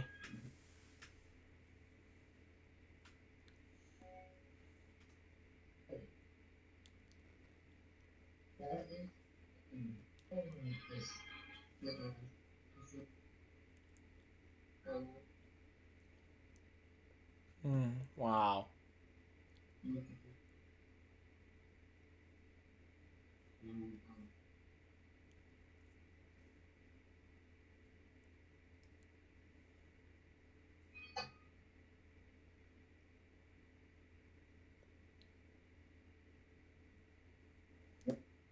Are we done? Okay. Yeah. Okay, now we're doing Pat Sajak games, and we're gonna wrap up with one more segment. Thank God it's over. So, and all we have to do is do trivia gems, lucky letters, and then we'll be done with this. And then we'll be done with this one last segment. So here we go. Man, that was a long behind the scenes, man.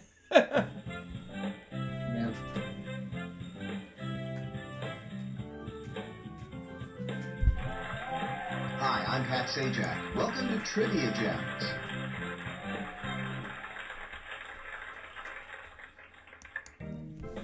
welcome to today's Trivia Gems game. The categories for today's game are sports, music, 2000 television, geography, TV sitcoms, and grab bag. Let's do dream and move on to Emi My Mo. I'm not into these, but let's see here. Yeah, grab bag would be good. Here's your first set of questions. True. I don't know. True. I don't know. All right, let's take a look. False. Dang it. Yay! 2 out of 3's not bad. Not bad, Pat.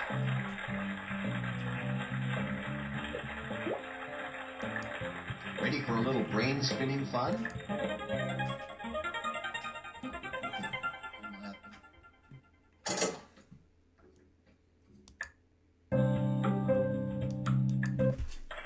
Congratulations! Well, there goes my company's Christmas party. Pat, come on!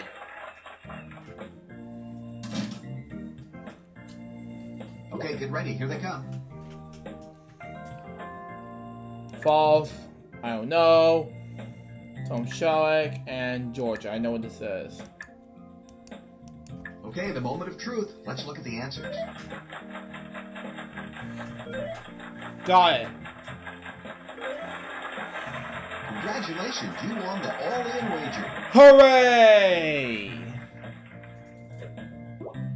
Here are the questions.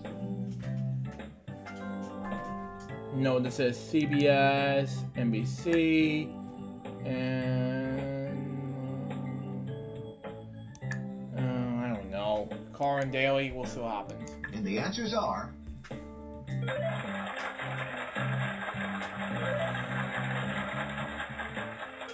Hooray! Wow, that all-in wager put you in a new tax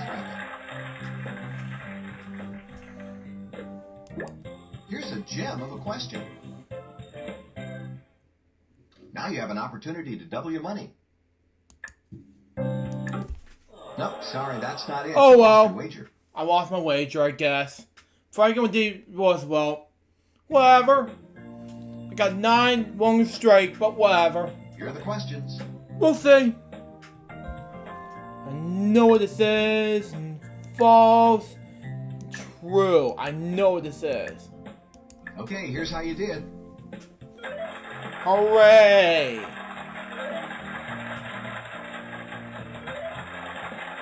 Hey, your all-in wager worked. You won. Hooray! $51,000! Okay, get ready. Here they come. I don't know what this is. Neil Diamond. I don't know. What about Cherry Paris? I know what this is. And Prince. We'll see. Well, no turning back now. Let's see how you did. Hooray! Hooray! Hooray! Oh, dang it. You won your wagers. Oh well. 9's not that bad. Brilliant.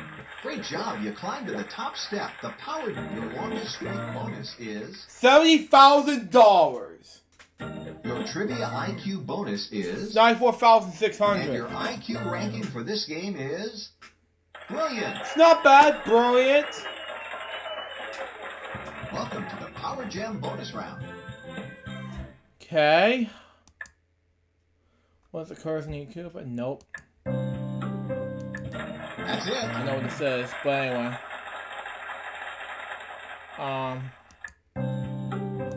That's 2 in a I row. know what this is. Don't tell me. False! Dang it! Oh well. Well, 18,250 that is. Congratulations. You won today's game. Thanks for playing our online game. For even more fun, I hope you'll try out the download version of Trivia Gems. The download version has lots more features, more gameplay choices, championship games, full screen display, exciting options, and free ice cream. Please click the download free trial button and give it a spin. Although I was only kidding about the ice cream. Pat, come on! Anyways, we got lucky letters, and then we'll wrap up with one more segment.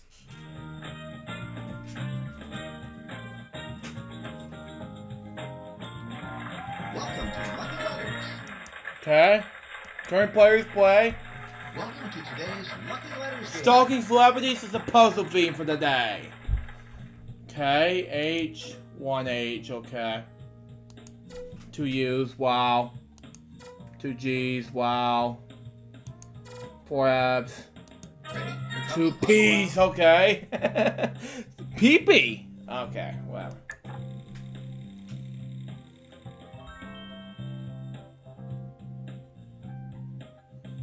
L, R, R. Oops, What? that wasn't one of the correct letters. I don't know.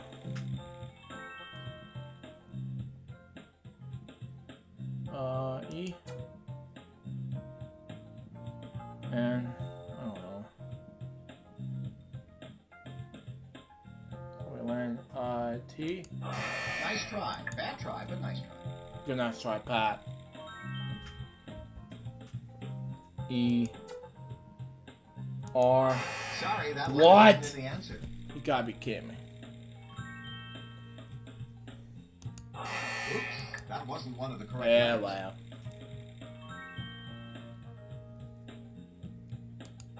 Nice try. Bad try, but nice try. Give me a nice try, Pat. Sorry, that letter isn't in the answer. Well. Oops, that wasn't one of the correct letters.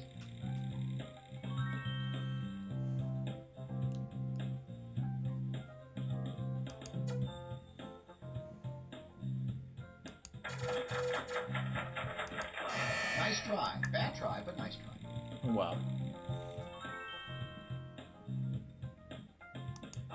Sorry, that letter isn't in the answer.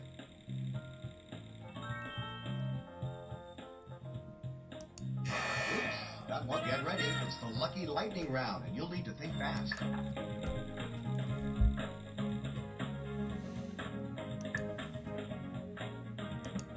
Nice try. Bad try. Sorry, that letter isn't in the answer. Oops, that wasn't one of the correct letters. Nice try. Bad try, but nice try.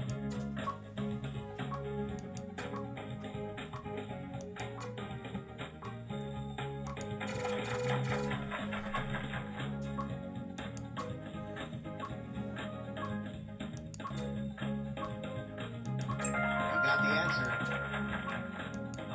Sorry, that letter isn't in the answer. Oops, that wasn't one of the correct.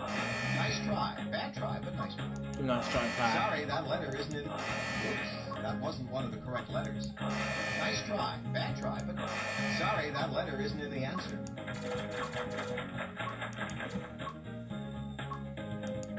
Oops, that wasn't one of the correct letters.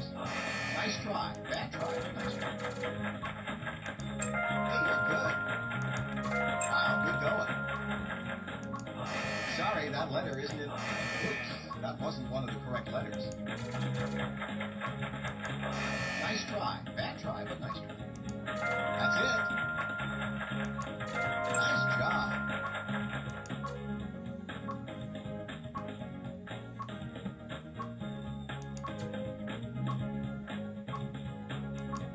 Sorry, that letter isn't in the answer.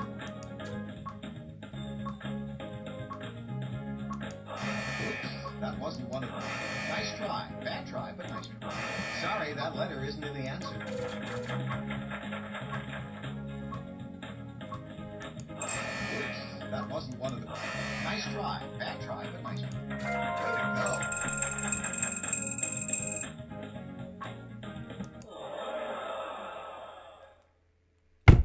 Oh, well. Oh, too bad. You ran out of time. Let's try that again. Welcome to today's Lucky Letters game.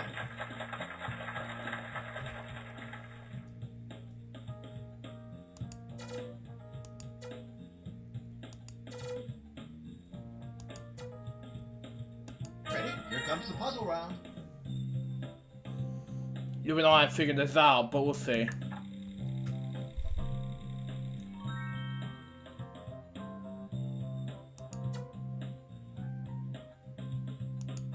Sorry, that letter isn't in the answer.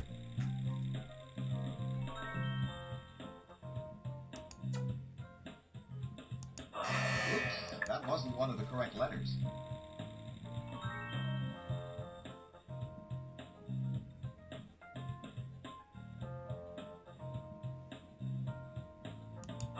Nice try. Bad try, but nice try.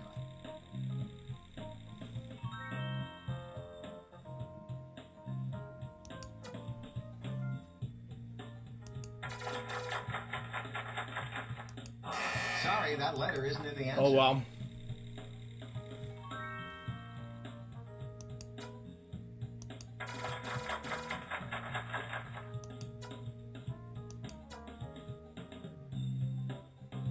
That's correct. Here's a chance to double your money with a lucky chance. If you decide to wager, you'll have 30 seconds to answer. Whoa, you're putting it all on the... Yes! Got it!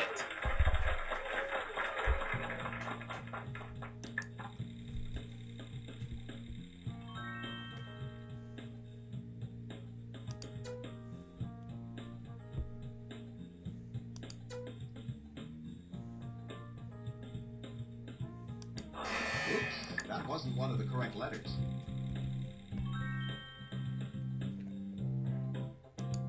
Nice try. Bad try, but nice try.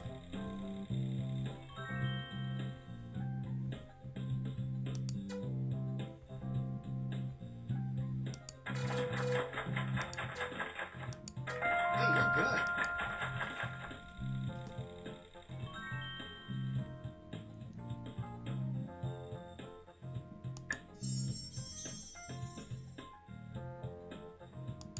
Wow, good going.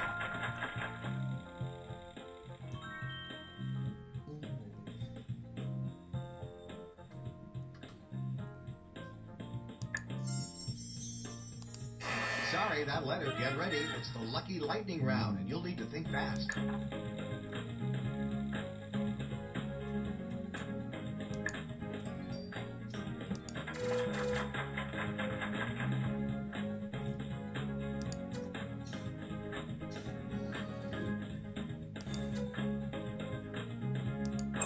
Oops, that wasn't one of the correct letters. Nice try. Bad try, but nice try. Sorry, that letter isn't in the answer. Oops, that wasn't one of them. Nice try. Bad try, but nice try.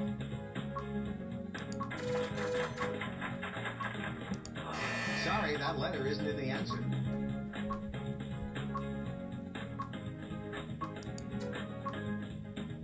That's it.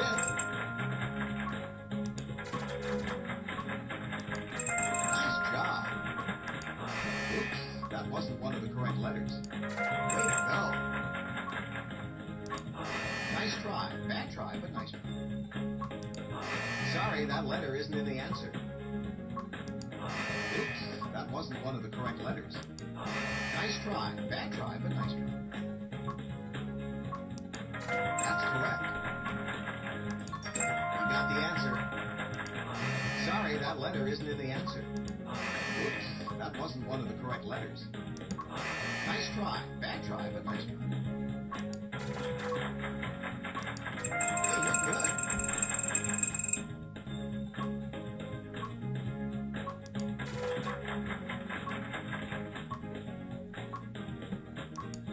Sorry, that letter isn't in the answer. Wow, good going. Oops, that wasn't one of the correct letters. Nice try. Bad try, but nice try. Sorry, that letter isn't in the answer. Oops, that wasn't one of the correct letters. Nice try. Bad try, but nice try. Sorry, that letter isn't in the answer. Oh well. Oh, too bad. You ran out of time. Try that again. Welcome to today's Lucky Letters game. Stalking celebrities is a puzzle beam. Yeah.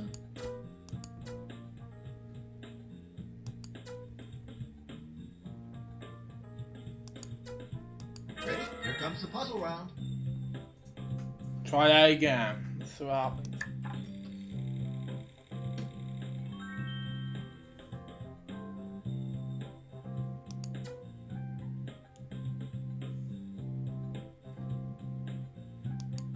Oops, that wasn't one of the correct letters.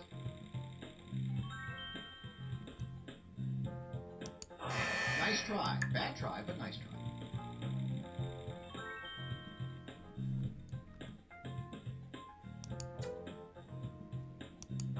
Sorry, that letter isn't in the answer. Oh well.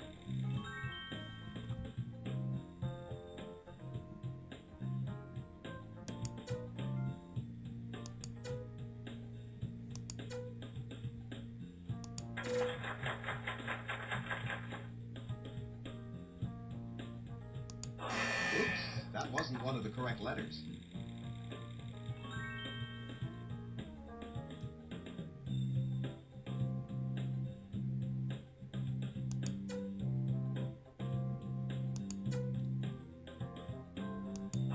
Nice try. Bad try, but nice try.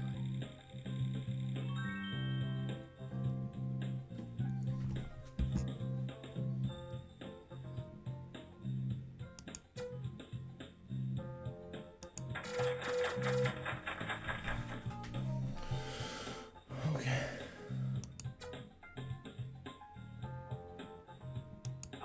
Sorry, that letter isn't in the answer. Here's a chance to double your money with a lucky chance. If you decide to wager, you'll have 30 seconds to answer. Being a little cautious, huh? Well, good luck. Oops, that wasn't Bio, correct. dang it. Oh well. Oh well.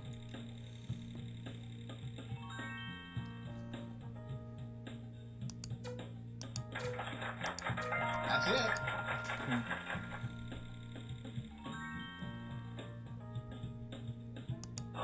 Nice try. Bad try, but nice try.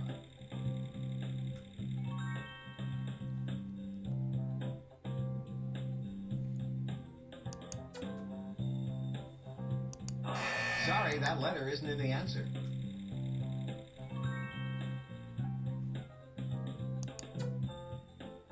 Oops, that one. Get ready. It's the lucky lightning round, and you'll need to think fast. Let's try that again.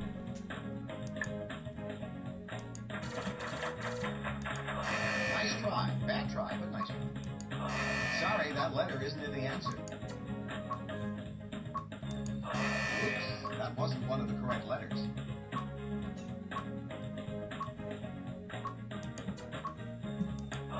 Nice try. Bad try, but nice try.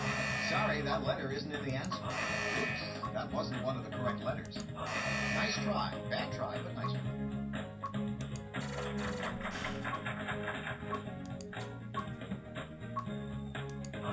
Sorry, that letter isn't in the answer. Oops, that wasn't one of the correct letters. Nice job.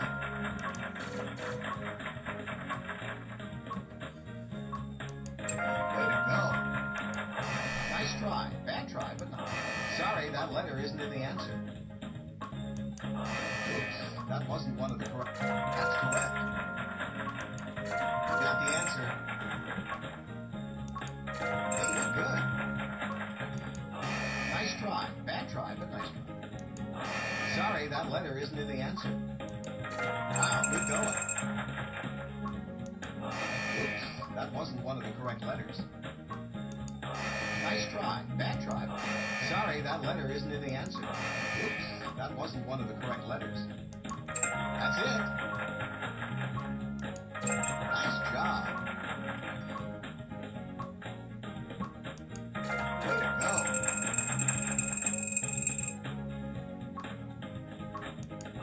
Nice try. Bad try, but nice try. Sorry, that letter isn't in the answer. That's correct. You got the answer.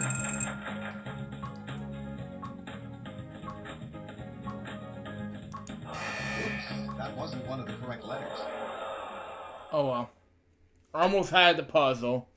Oh, too bad. You ran out of time. Try that again. Fourth time. Welcome to today's Lucky Letters game.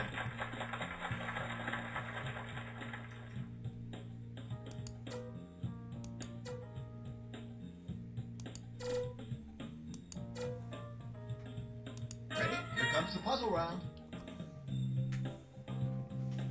Let's try that again.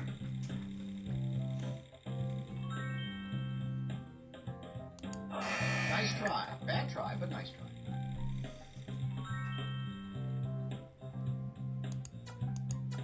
Hey, you're good.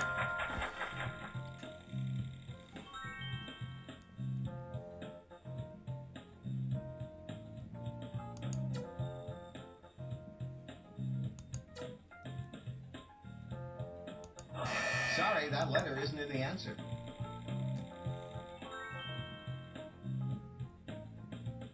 Oops, that wasn't one of the correct letters. I don't know. Fish.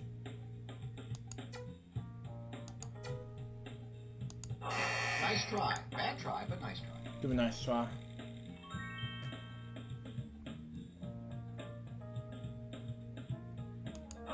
Sorry, that letter isn't in the answer.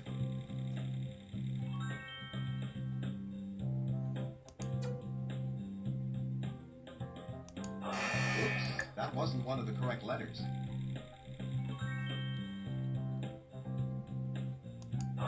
Nice try. Bad try, but nice try. I know what this. I don't know it. I don't know.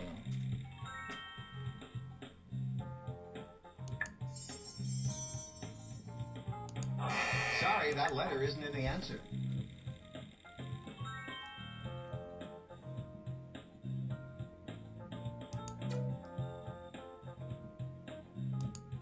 Oops, that one. Get ready. It's the lucky lightning round, and you'll need to think fast.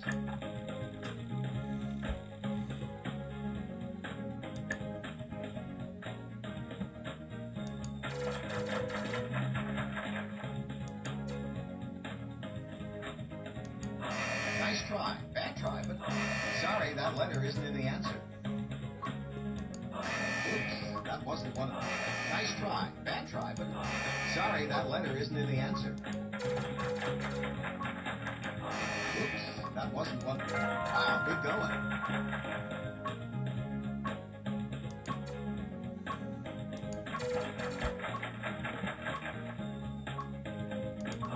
Nice try. Bad try, but nice try. Sorry, that letter isn't in the answer.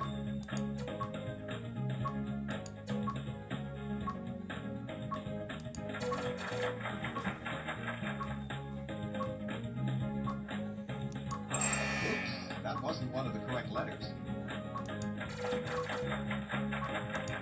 That's it. Nice job. Nice try. Bad try, but nice try. Sorry, that letter isn't in the answer. Oops, that wasn't one of the correct letters. Nice try. Bad try, but nice try. Way to go. Sorry, that letter isn't in the answer. Oops, that wasn't one of the correct letters. Nice try. Bad try, but nice try. That's correct.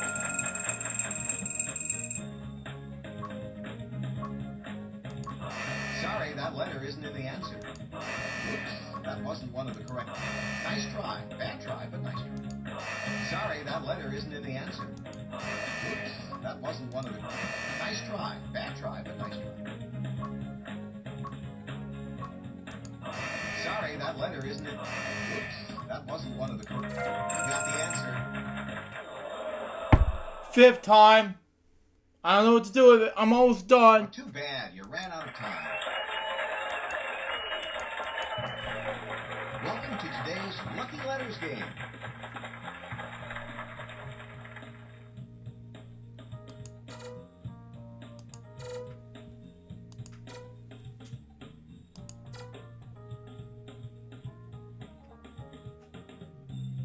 Ready? Here comes the puzzle round. Gotta be something.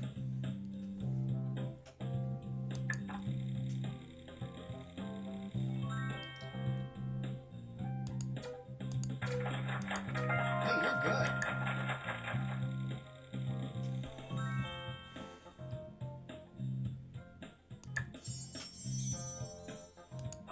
Nice try. Bad try, but nice try. Give me a nice try, Pat.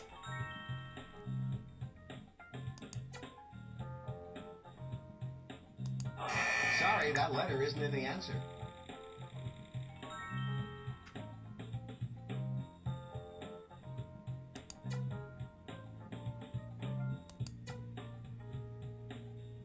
Oops, that wasn't one of the correct letters. Oh well.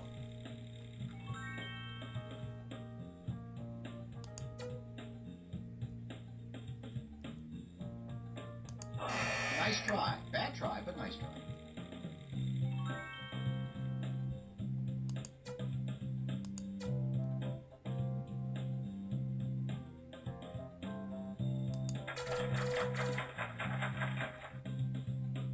Wow, good going. Here's a chance to double your money with a lucky chance. If you decide to wager, you'll have 30 seconds. Being a little cautious. Sorry, that letter Gert, isn't in the dang answer. it. Oh well. I'll try that again. Guess.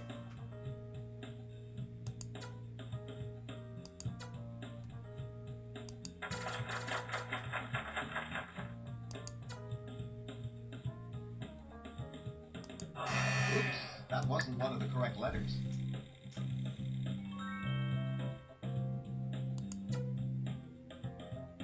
Nice try. Bad try, but nice try.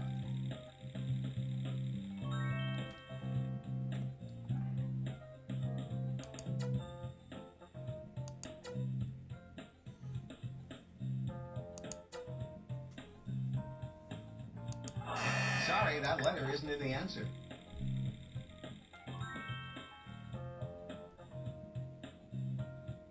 That's it. Get ready. It's the lucky lightning round, and you'll need to think fast.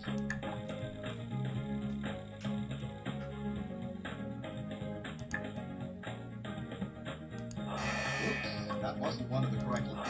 Nice try. Bad try, but nice try.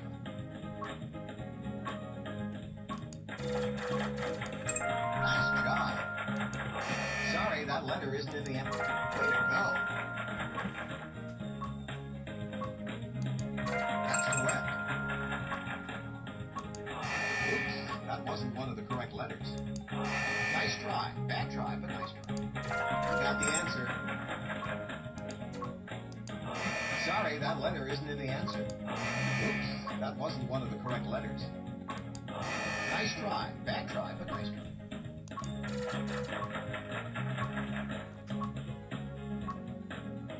Hey, you're good. Sorry, that letter isn't in the answer. Oops, that wasn't one of the correct letters. Wow, good going.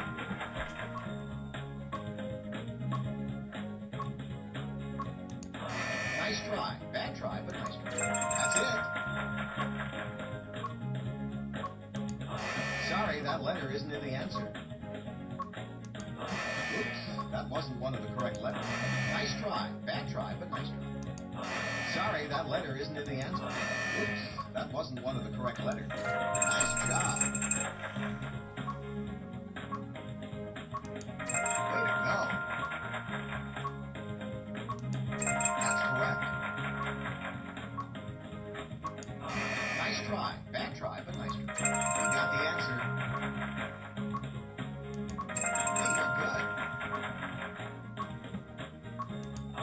Sorry, that letter isn't in the answer. Wow. Finally! Congratulations, you solved the puzzle. $47,988 after 5 unsuccessful tries. And where did David go? Well, actually, I gotta go because I have things to do. See you later. Oh well. But well, David have to leave, but I'm gonna quit Discord anyway.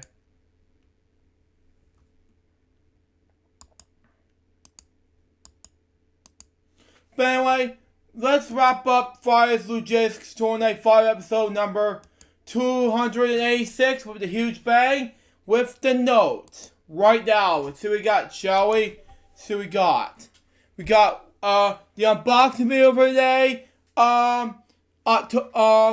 March 27th, 2020, we got the Weekend Celebration episode 48 and Eligible Reacts episode. We can't do that yet, but we'll see what happens. And we got Boring Jokes episode 11 and Eligible TV special events on Spring Break Special days December 11, 1 through 10. And finally, LukeJ62895 is a box video. We're supposed to have that for that, but we'll see what happens, but we can't. But we'll see what happens. Then we got Wednesday's episodes 18 to 22 and Reese's Jokes episode 34 to 35. And April 2nd, we got Ripley's Believe It or Not episodes 7 through 9. And we'll be back April the 3rd, 2020 for a new month for a brand new episode of Friday's LukeJ625 episode number 287. But anyways, guys, double episode of today's episode of Friday's LukeJ625 today. March 27, 2019. Hope you enjoy it. Stay tuned for the next one, which is going to be Lex Almost 10, an early Earth Day episode. Till next time, LukeJ, goodbye, peace out, baby. Get more FWL episodes for you guys very soon. Till then, Jumper saying out. See ya.